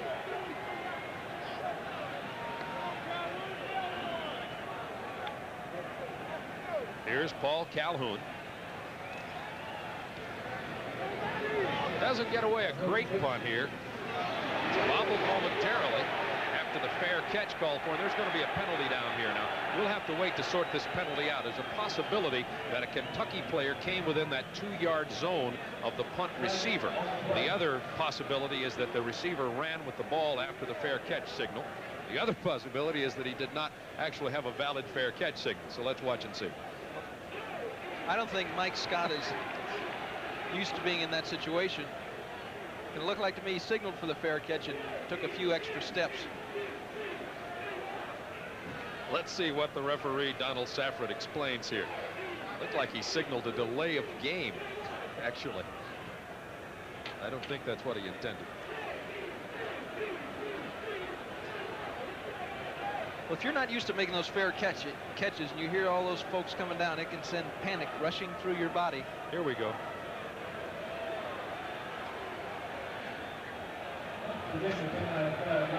Our microphone isn't working there. I think he said dead ball delay of game, and that's because he ran with the ball, I suppose. You are right. 100% correct. Once again. Invalid fair catch signal is what the exact calling on that is. There is the penalty against West Virginia. Sorry that the mechanical difficulties prohibit us from delivering the voice of the referee, Donald Safran, to you tonight. The Gremlins are loose in Legion Field. 7:30 to go in the third quarter. It is Kentucky 10, West Virginia University 10. Quick handoff to Wolfley, goes nowhere. John Grimsley, the left linebacker, with the tackle for the Kentucky Wildcats. This has been a very evenly played football game. It's been an unusual game. We had a halfback option touchdown pass to the quarterback for Kentucky. Then Hostetler, after going 0 for 10 in the first half, comes out here and throws a touchdown pass in the third quarter to get this ball game all knotted up at 10. Hostetler now is 2 out of 12 for 20 yards, 1 TD and 1 interception. On a second down, 14, Hostetler for his 13th pass attempt of the day. And it is complete out to the 31-yard line for Rich Hollins. We're going to pause 10 seconds for station identification.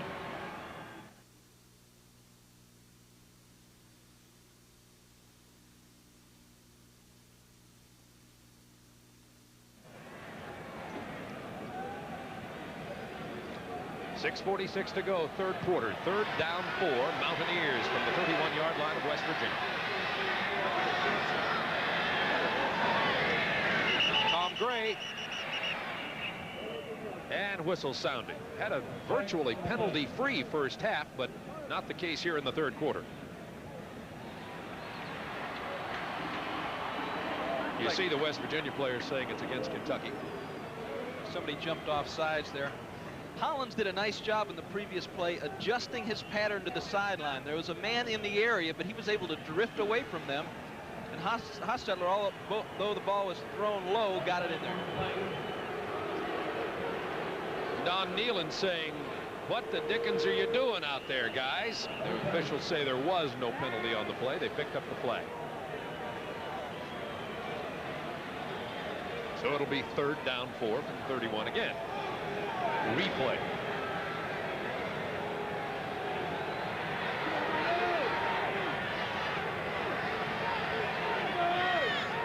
Hostetler. It was tipped and then caught by Gray. I think it was tipped at the line of scrimmage. Well, it looked like it just popped up in the air, and I think Keith Martin, number 70, may have gotten his hands on it. Let's look at this one again. Man-to-man coverage by Kentucky. You see McClellan blitzing up the middle. Grimsley now moving to the outside. Here comes Williams and Gordon Jackson responding to the football being tipped in the air. Well, they got a first down out of it on the completion to Gray.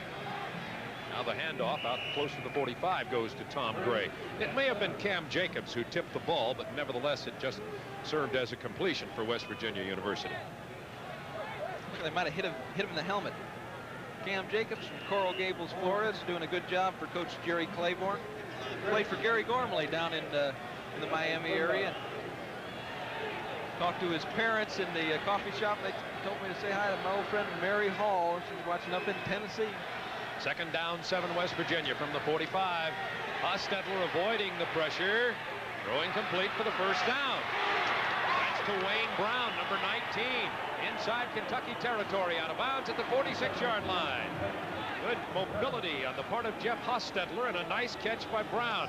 McClellan, number 49, with the pressure on the quarterback.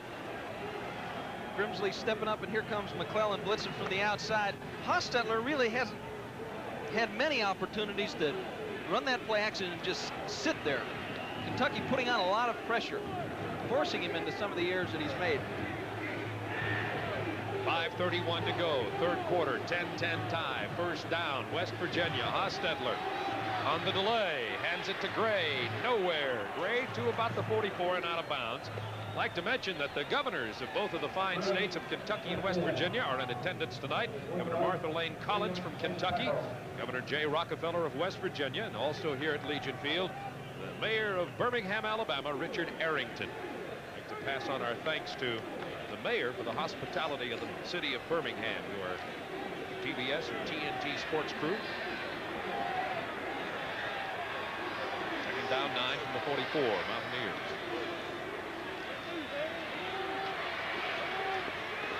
It's complete to the 38-yard line to Rich Hollins, but far short of the first down. They need to go to the 35. Bringing up that third down conversion situation again for West Virginia.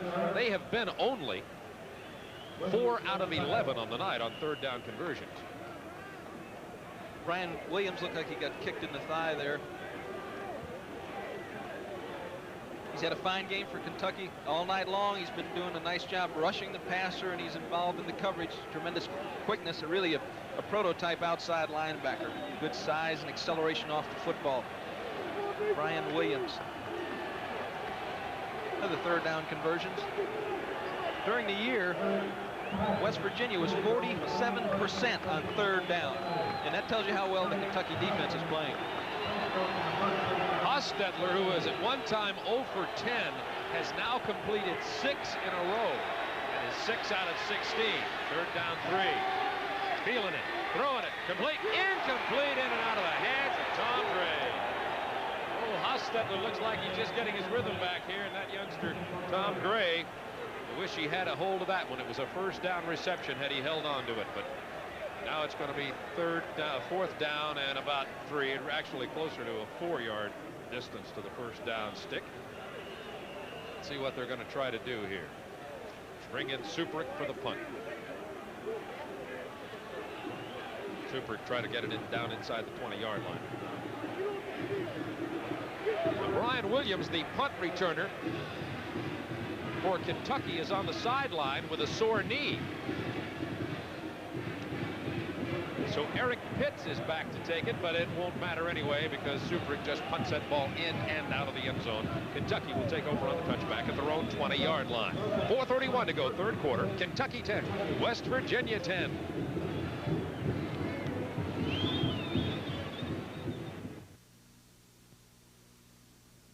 Holiday greetings from Budweiser.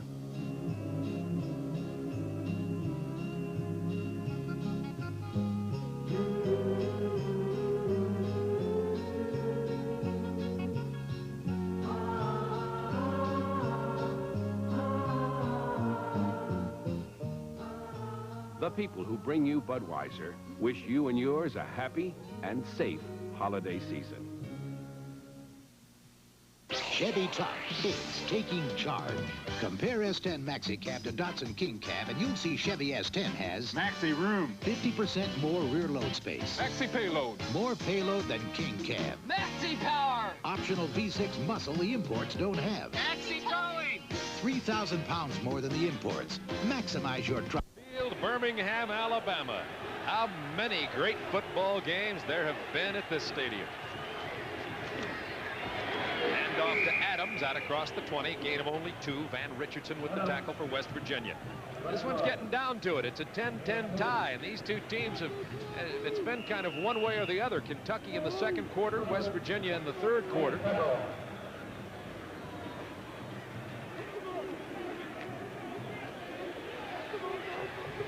Good end zone view of the Kentucky backfield. Cochran and Adams are the running backs. Jenkins finds Adams.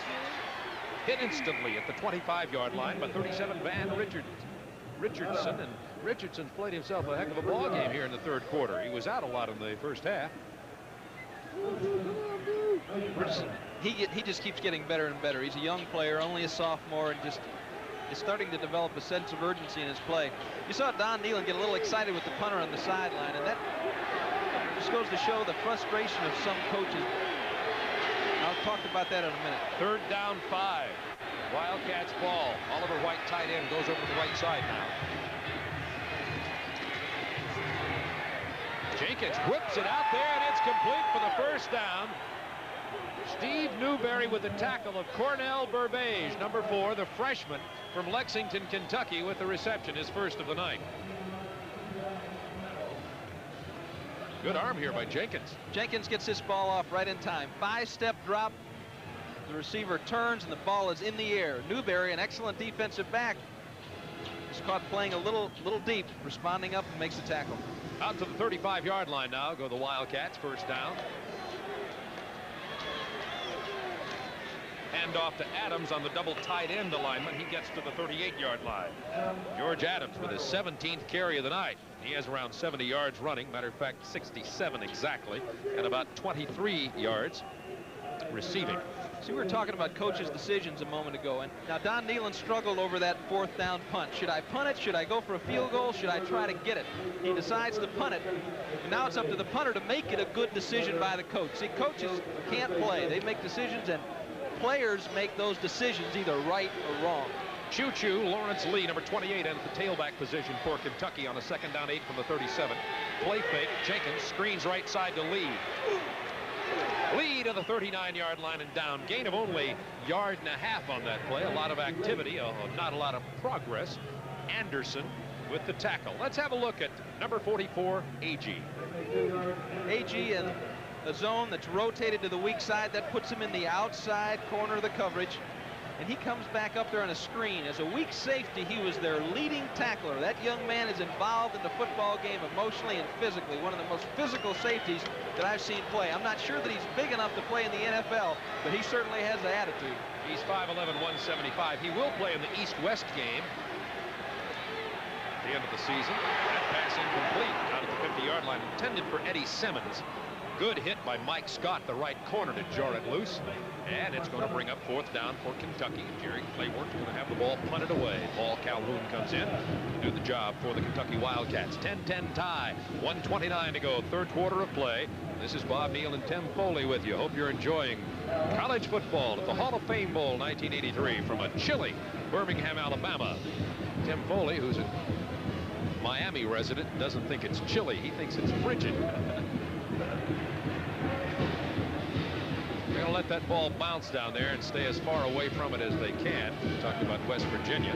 As Kentucky gets a good roll, it goes inside the 20 to the 18-yard line.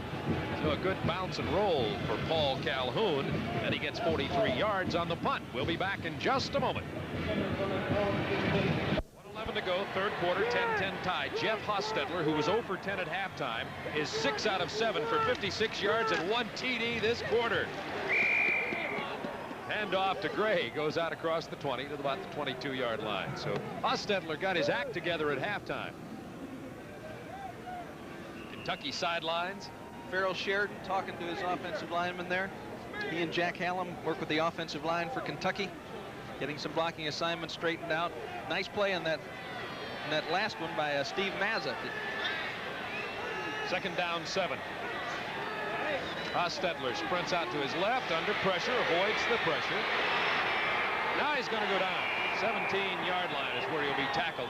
Hostetler avoided one attempted sacker, but could not avoid the second one, and couldn't find the receiver in the secondary and had to go down.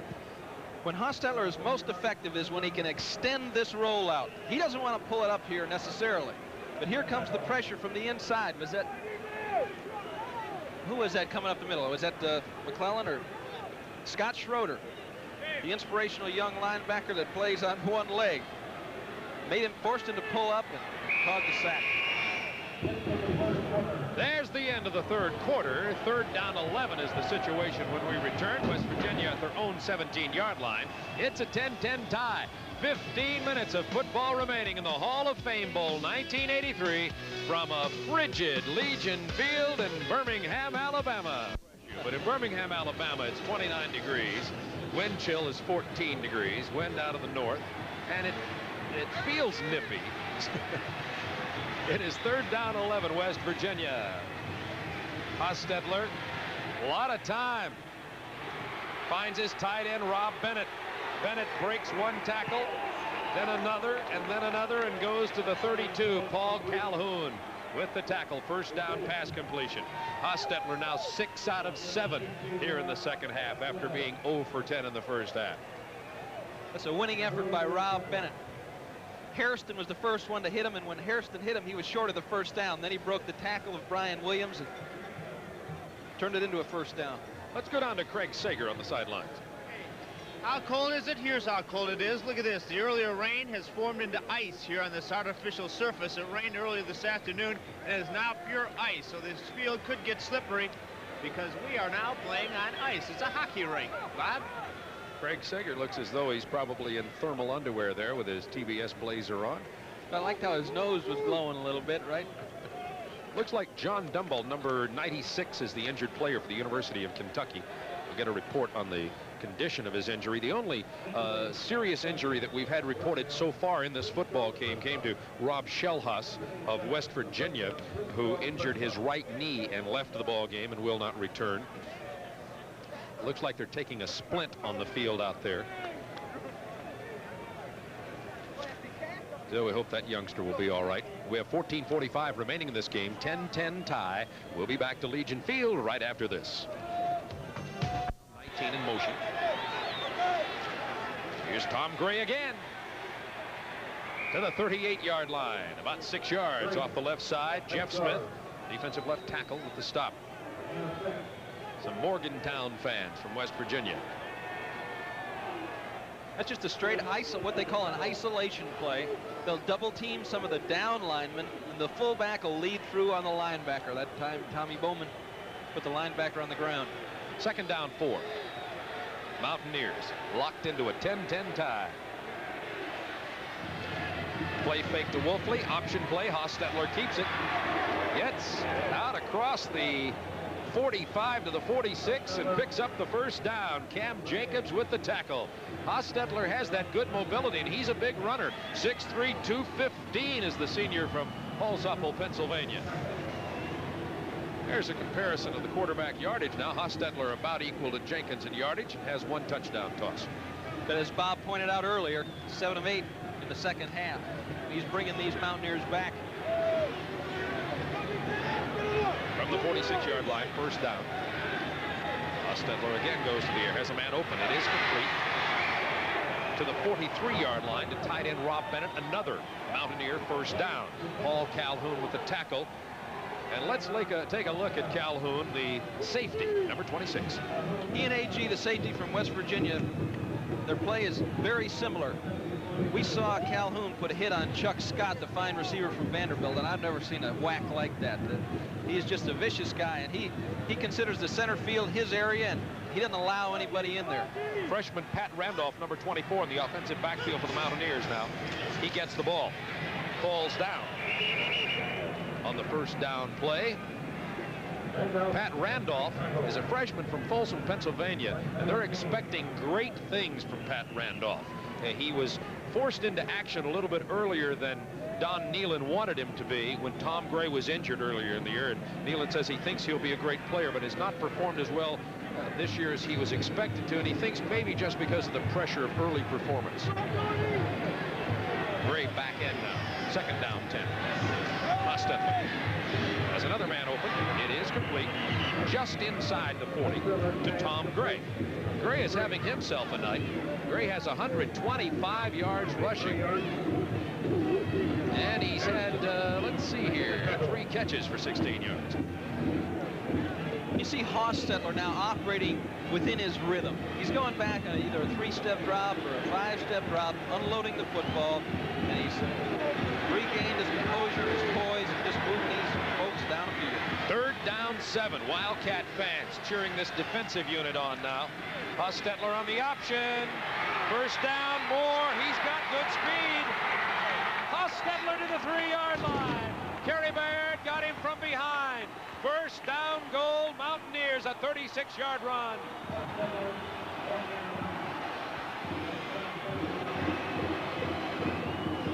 This is something new that Don Nealon has put in for this particular football game. Kentucky hasn't seen them doing a lot of this type of thing.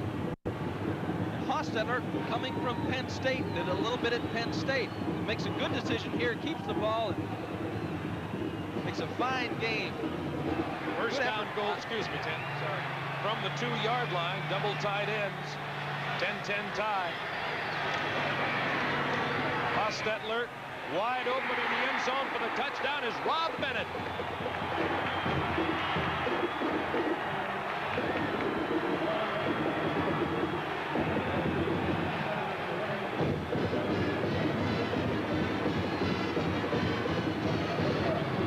Jeff Hostetler, an excellent technician, with a super job of sticking it in a fullback's gut, pulling it out. Rob Bennett standing all by himself in the end zone. A missed assignment by a Kentucky defense results in a touchdown. So here in the second half, Hostetler comes back from an 0 for 10 performance in the first half to throw 2 touchdown passes. Woodside's point after is perfect. It is 17-10 West Virginia. 11:15 remaining in this football game. And the Mountaineers, a happy man. This is Turner Network Television. Let him in. We're happy to say. Mays and Adams are deep for the Woodside kickoff. It's a line drive. To Mays at about the 7. Mays to the 27-yard line. There the Wildcats will set up their offense, trailing now for the first time in a long time by a score of 17-10. West Virginia opened scoring and led 3-0, but since then it was all Kentucky until Hostetler came back here in the second half to go 10 out of 11 throwing the ball for 88 yards and 2 touchdowns. What Kentucky has to do here is maintain their composure. They've moved the ball fairly effectively. They don't need to get nervous. There's 11 minutes. There's all night left to go in a football game. Just take it down the field like they did before. Jenkins under pressure. Down at the 14-yard line. It was Oblak who tackled him. But the pressure was initially applied by 97, Rich Walters. You're going to see Walters, number 97, Oblak strikes into the center, comes upfield. Obviously a missed assignment. Maybe the back was supposed to pick up Rich Walters. Nobody did. And Randy Jenkins never had a chance to unload this one. See Bo Jalad looking to the strong side. Rich Walters on a game, slanting down to the inside, came clean.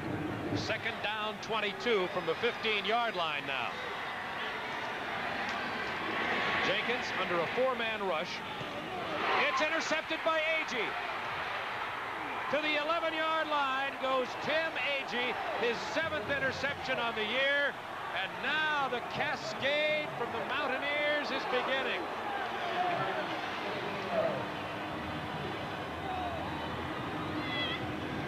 Timmy Agee been the big play man for the Mountaineer defense all year long. Look at him reading the quarterback, coming back. The receiver falls down. Eric Pitts went down. Agee makes his move on the ball and has his 7th interception of the year. It's 17-10 West Virginia. They have it first down 10 at the 11-yard line of Kentucky.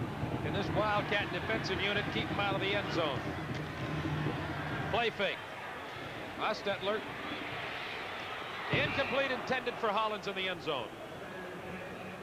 Second down from the 11-yard line. There's Tim Agee. Timmy Agee wanted to say hello to the boys in Bethesda, Maryland. Probably tipping one to him right now. He's had a great career at West Virginia. Came as a quarterback and a punter. Made a smart move, changed the sides of the ball, and it's become an excellent safety. Second down, 10 from the 11-yard line. This is Gray. Tough hit about the 8. Gray goes to the 7. Keith Martin made the initial contact, defensive right guard. It'll be 3rd down and 5. So very big defensive play coming up here for Kentucky. Trailing 20-10. Will be a lot easier to come back to than letting that ball get into the end zone. It's possible for West Virginia to get a first down inside the 1. Bill Glazier, the defensive line coach for Kentucky, has done a great job all year long patching together a defensive line. They've had a lot of injuries in there. Second down 5. Pressure on Hostetler. Steps up, throws. In and out of the end zone, intended for Rob Bennett. Triple covered back there. Let's see if West Virginia is going to tack up the 3. looks like they're... Here comes Woodside. Something in Woodside. Yeah, you're right, Tim. Credit Russell Hairston with a nice job. Hostetler backed out from the center. He was looking to his left all the way. Hairston had man-to-man coverage on Hollins, and Hollins couldn't shake it. Woodside's a junior from Falls Church, Virginia. Came into the game 19 out of 23 kicking field goals. Set an NCAA record with 28 field goals last year. This is a 23-yarder for him, an automatic, and it's good. With 9:18 to go in this ball game, West Virginia takes a lead of 20-10, thanks primarily to that great run by quarterback Jeff Hostetler. From behind story. Look at those statistics. Incredible. It's a tribute to the poise of that young man.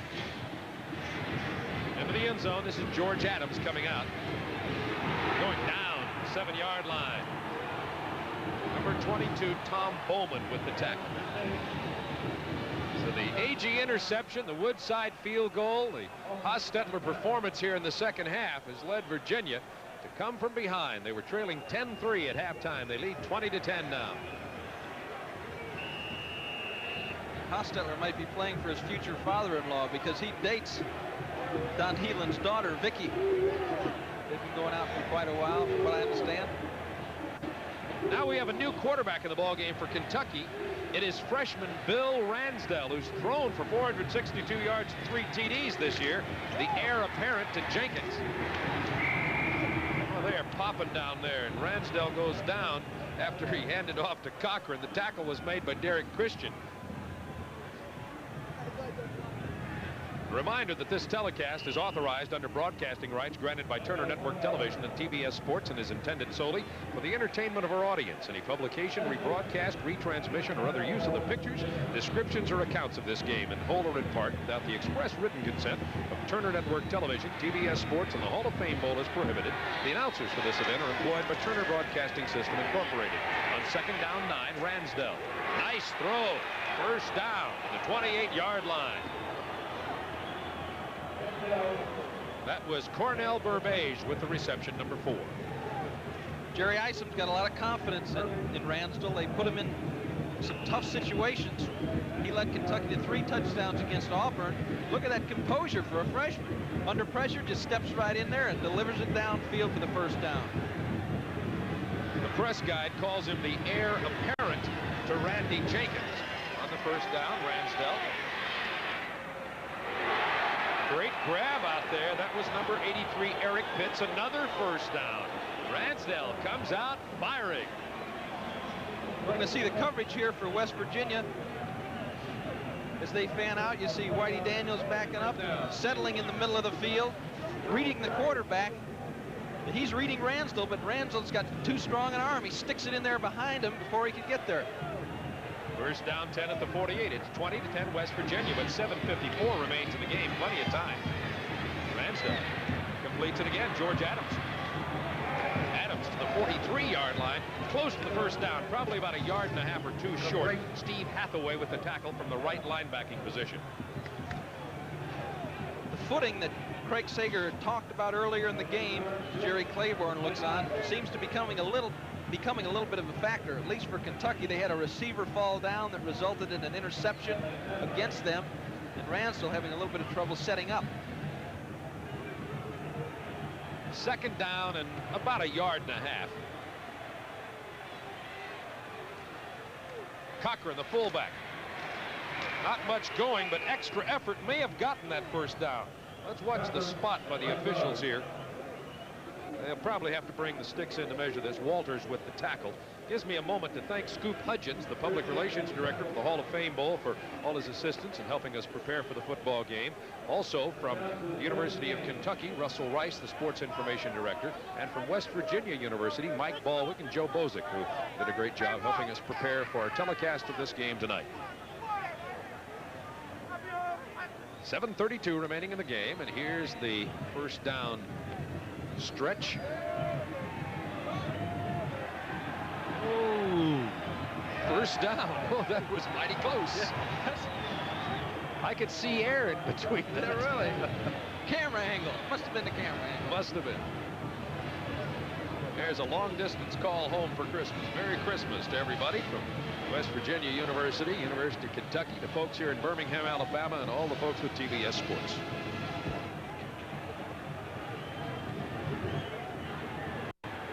First down 10 from the 41. Wildcats trailing by 10. Ransdell moving the team, however. Another completion wide open is Joker Phillips, and Phillips goes down to the 26.5-yard line and out of bounds. Kentucky just drove this ball right down the field. Newberry playing loose like he should be at cornerback at this stage of the game. Coming up and making the hit on Phillips. It's a little bit looser than he needs to be, I think, though. Want to prevent the big play, though. Make him march the ball down the field. Force an error, force a penalty. Ransdell 4 out of 4 for 63 yards since coming into the ball game in relief of Randy Jenkins. On a first down 10, they finally run the ball this time for about 3 yards right up the middle. It's George Adams inside the 25. The clock ticks down there, 6:56. Dennis Brown, credit Dennis Brown, the defensive coordinator for West Virginia, making some nice changes in their defensive alignments. Kentucky in the first half was running rather freely through the Mountaineers. Those Dennis Brown and Don Nehlen put their heads together, and things have shaped up a little bit differently in the second half. Second down 8 from the 24. Ransdell throws under pressure. Incomplete, intended for Oliver White at the 14-yard line. Just out of his fingertips. And now we're down to a third down 8. Remember, Kentucky has a very inexperienced field goal kicker in John Hutcherson. Although Hutcherson does have a field goal earlier tonight, he hit one from 32 yards out. Field goal could be an option here if they fail to convert on this third down, because it is a 20-10 game. 6:31 remaining. Third down 8. Wildcats at the 24 of West Virginia. It's complete to Pitts for the first down at the 15-yard line. Mike Scott with the tackle. Perfect throw. Derek Christian blitzing right up the gut. O'Black there too. Look at this young man stand in there, deliver the ball right on time. Mike Scott in excellent position to make the play.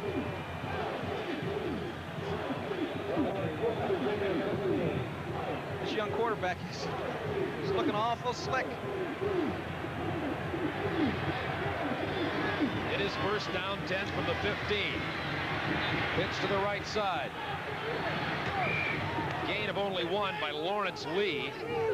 The little scat back from Paducah, Kentucky, just couldn't turn the corner that time. I don't know if you could hear that hit on your TV sets, but that was young Timmy A.G. coming over and putting the hat on Choo-Choo Lee. Who says it's cold here in Birmingham? 29 degrees. I think the gentleman in the wool cap is telling the fellow without the shirt that it's 29 degrees. Timmy A.G. is a type of player. He covers a lot of ground, and when he gets to the ball carrier, he usually gets there in a real bad mood. Ransdell has a man. It's Joker Phillips. Phillips breaking tackles. Touchdown, Kentucky.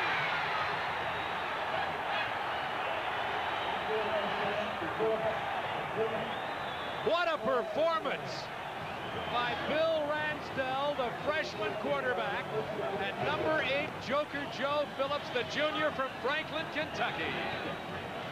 For one-on-one situations, you got to make the tackle here.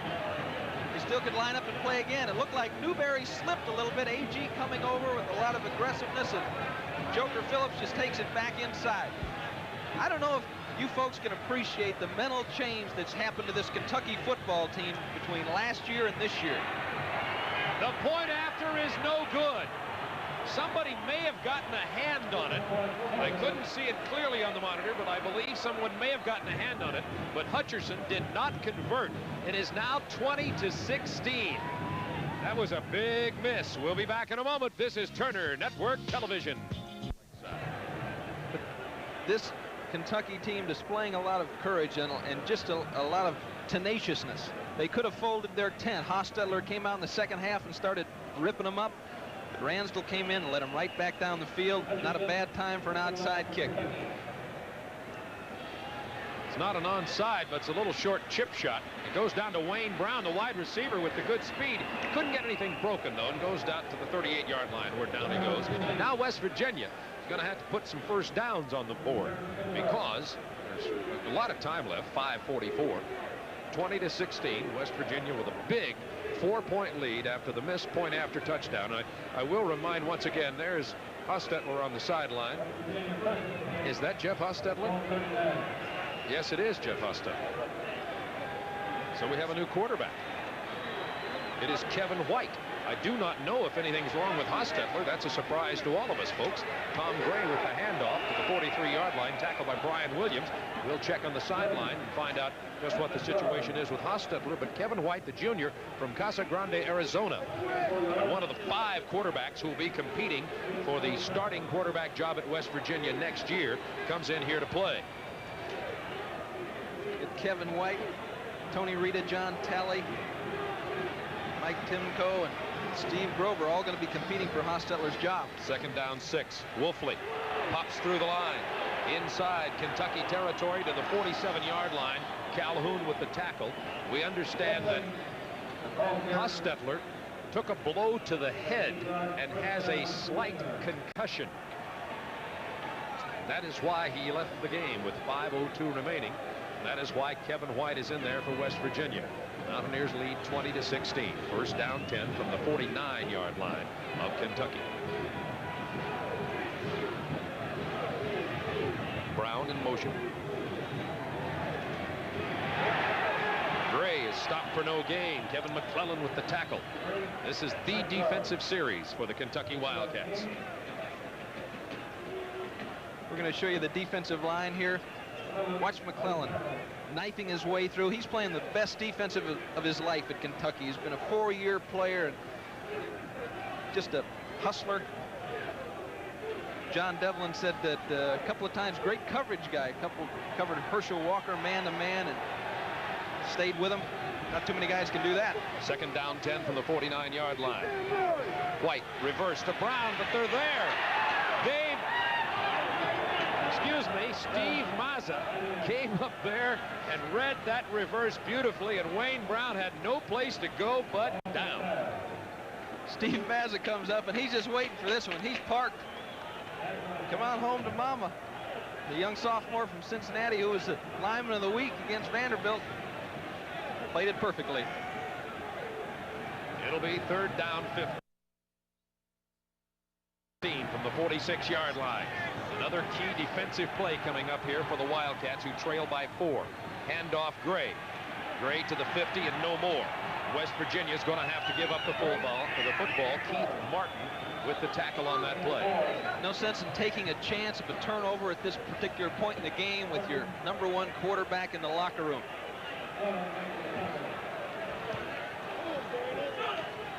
So here comes Steve Suprick in to punt.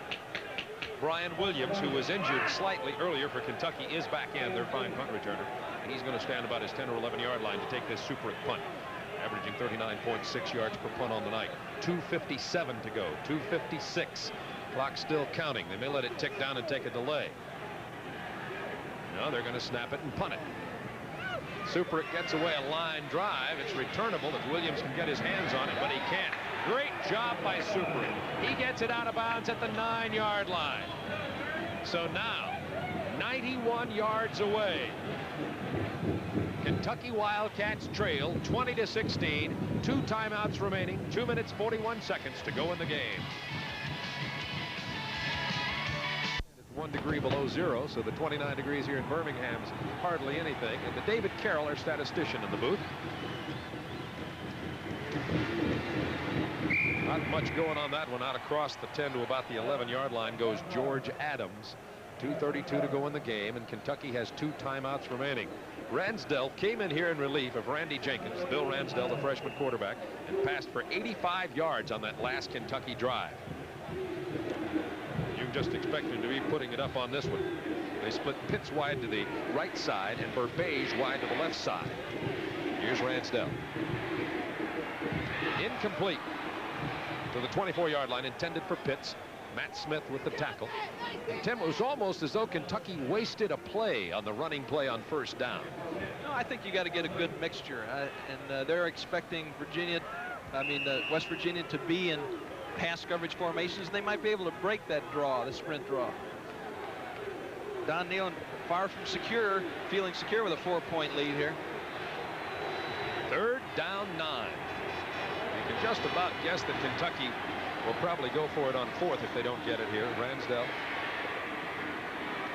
It's complete for the first down. Out to the 22-yard line. A real tap dance by Joker Phillips on the sideline, who also caught the touchdown pass on the last drive. I might mention here that Rick Massey, the team's second leading receiver, hasn't played since early in the game for Kentucky. Great throw by Ransdell. Got the arm to get it there in a hurry. Newberry's out there all by himself, and he's been a superb performer for them for 3 years. And they give him a lot to do. They give him a lot of responsibility. They leave him out there alone a lot, and Kentucky's taking a little bit of advantage of that situation right now. Jerry Claiborne happy his team has this opportunity in the Hall of Fame Bowl. Got a shot here. Ransdell didn't get it done this time, though, down at the 17-yard line. Great inside pressure. Don Nehlen says, great job, and Jerry Claiborne says, hold him out of there. It was Scott Dixon and Dave O'Black, the pressure for West Virginia. There's the whole story. 20-16 West Virginia. 1:50 to go in the game. Only 1 timeout remaining, as Kentucky just used their second of 3 allotted timeouts. I bet his buddy Tom Reed is watching at home. Head coach at North Carolina State. He and Don Nehlen coached together at Michigan. We'll be right back. 2nd down 15 from their own 17. West Virginia leading 20-16, 1:50 to go in the game. Ransdell. It's complete to Phillips again. And Phillips wisely gets out of bounds. He is short of the first down, however. First down marker is at the 32-yard line. Spotting the ball at the 27. It's the anxiety.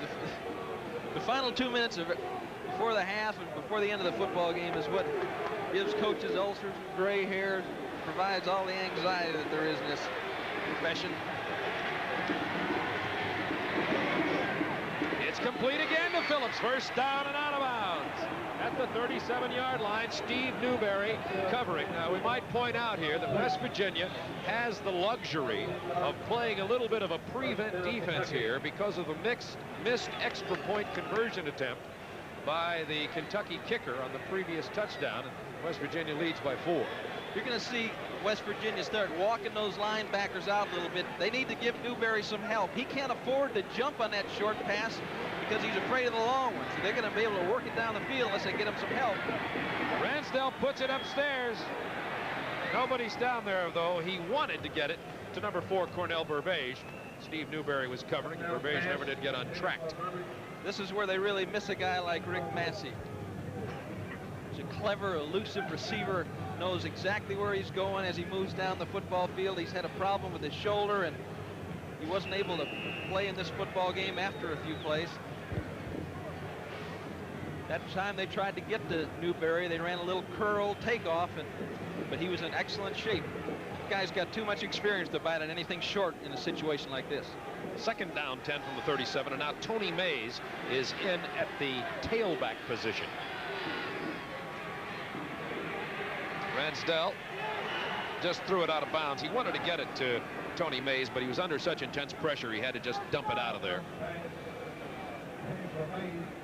Well, Randy Jenkins has been a tremendous leader for Jerry Claiborne this year.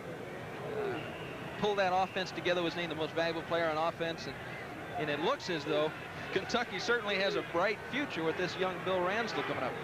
And there are 4 other quarterbacks redshirted: Tim Jones, Tony Lanham, Kevin Dooley, and Mike Whitaker, who will compete for that job for Kentucky next year. 3rd down 10. Incomplete, intended for Pitts, who just gets leveled at the 47-yard line. Tim Agee, number 44, with the hit.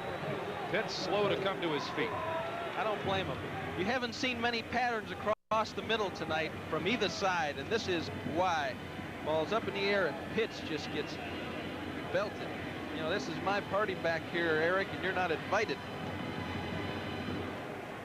4th down 10. It's all down to this for the Kentucky Wildcats. 1:20 remaining in the 7th annual Hall of Fame Bowl from Legion Field in Birmingham.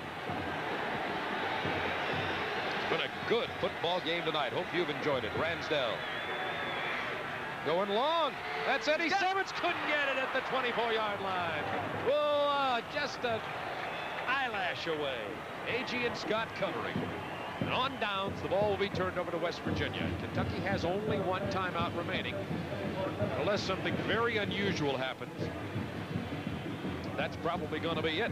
Those are the folks responsible. Our producer, Mike Lardner, who's done such a great job all year. Same goes for Tom Smith, our director, and associate producer Rowan Backfish, who produced some fine music pieces tonight. Joan Hagel, our assistant director. Skip Ellison, the magic fingers, as we say. Unit manager Teresa Bush, who did a great job preparing for the game. And Cal Paulus, who can fix anything, I think, except a broken heart, I think they say. Right, yeah. Don Nehlen. I don't know if he expected it to be this close or not. They're used to having more good wide receivers. They started out the season with the Fabulous Four, and they're down to 2 people that he hoped could make it through the game.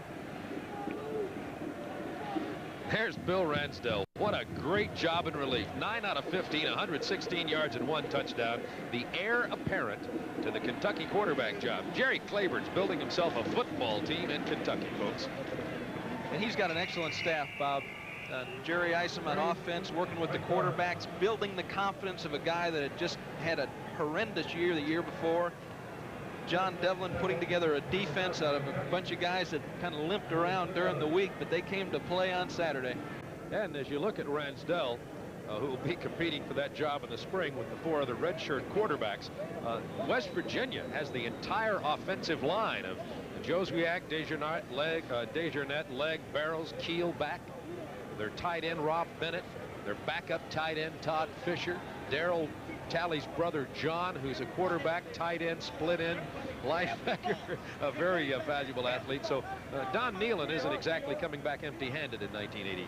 No, he isn't. And the last time he was looking for a quarterback, West Virginia mauled Florida in the Peach Bowl. The next year, Oliver Luck graduated, who is their quarterback. The next year, they open up with Oklahoma in Norman. People are expecting them to get mauled. And they introduced Jeff Hostetler to the Sooners, and they walked away. I believe the score was 41-7 with a victory last year. So he can make a quarterback. He's a good teacher, and West Virginia is there to stay. They're going to be in the top 10 for a long time to come. West Virginia, 2nd down 7 from the 34, 1:07 to go. Kentucky has already used their final timeout. Tom Gray to the 23-yard line. The clock will stop momentarily for him to reset the sticks in the 1st down chain, but that'll be all she wrote, as there's no way for Kentucky to stop that clock again. I go wish our condolences to the family of Glenn Amerson. Glenn's dad has been sick for a long time with cancer. He's kind of dedicated this season to him. His father passed away a couple of days ago. Well, that was tough for that young fella out there. He was thinking of a lot of things, I'm sure. On a 1st down 10 with 32 seconds remaining in the game, West Virginia just runs it up in there, and that could very well be the final play of this football game. It's 20-16 West Virginia over Kentucky. These Wildcats have given the Mountaineers all they could handle all night long. Kentucky led by a score of 10-3 at halftime. West Virginia went ahead 20-10, but Kentucky came marching right back down, and were it not for the missed point after conversion, Kentucky might have been able to motivate themselves down for a field goal attempt to tie it, but it was not to be in the Hall of Fame Bowl of 1983. The Mountaineers become 9-3 for the 3rd consecutive year with a West Virginia win over Kentucky here in the Hall of Fame Bowl, and the Kentucky Wildcats, coming off a 1982 year of 0-10-1, go now to 6-5-1 in 1983, and are laying the foundation for some fantastic football in the state of Kentucky. You can count on that because of that man there, Jerry Claiborne, the outstanding job he's done at many colleges, and he's about to start it over at his alma mater at Kentucky. We'll be back. This is Turner Network Television. Congratulations, but what a thriller. Oh, thanks, Greg. That was really, you know, both teams really went after each other. I mean, this was an emotional, spirited football game, and You know, Jeff was really off the first half. He came back the second half and got hot again, and daggone it, he got migraine headaches. I had to take him out of the game. He came back and won the MVP award for West Virginia. What was the difference in the second half? Well, you know what? I don't know. I don't know. Daggone it, we just, a couple little things. We dropped the first one and didn't do some things right, but we got it straightened out. I got to go get it with my team, okay? Okay, thanks a lot. Don Nehlen, the winning coach, shot a 20-16 victory here in the Hall of Fame Bowl. Back up to Bob and Tim. So congratulations to Don Nehlen and the West Virginia Mountaineers, 9-3 on this 1983 season.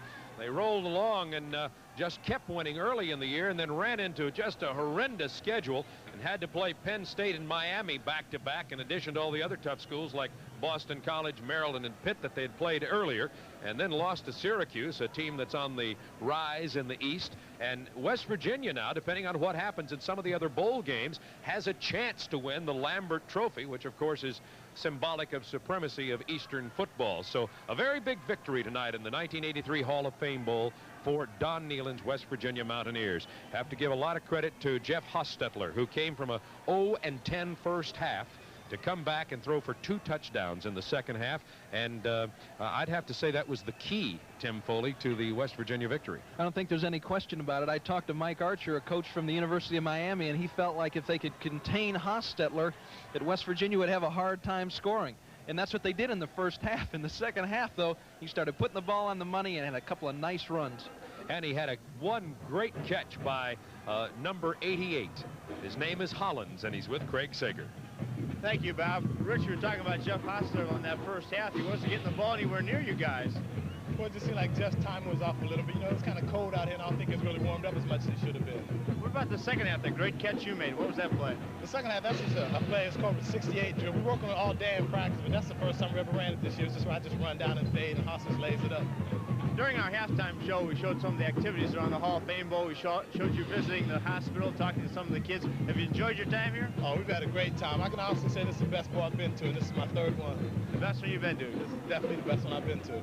Exciting game, too. Oh, really exciting. The victory is even better. Okay, you have to go back there with your team. Thanks a lot. Rich Hollins catching that touchdown. Back up to Bob and Tim. And Craig Sager, thank you for the excellent job you've done on the sideline with the information you provided us and the interviews and the entertainment for our football game here tonight. Hope all of you folks who are watching Coast to Coast tonight have enjoyed yourselves with the 1983 Hall of Fame Bowl, the 7th annual, one of the fastest growing bowls in the United States, and we'll once again be presenting it on Turner Network Television and TBS next year, and we hope you'll join us for another exciting football game. For Tim Foley, this is Bob Neal saying happy holidays, and the final score from the 1983 Hall of Fame Bowl is West Virginia 20 and Kentucky 16. Tonight's game has been brought to you by Chevrolet. Chevrolet is USA 1 and USA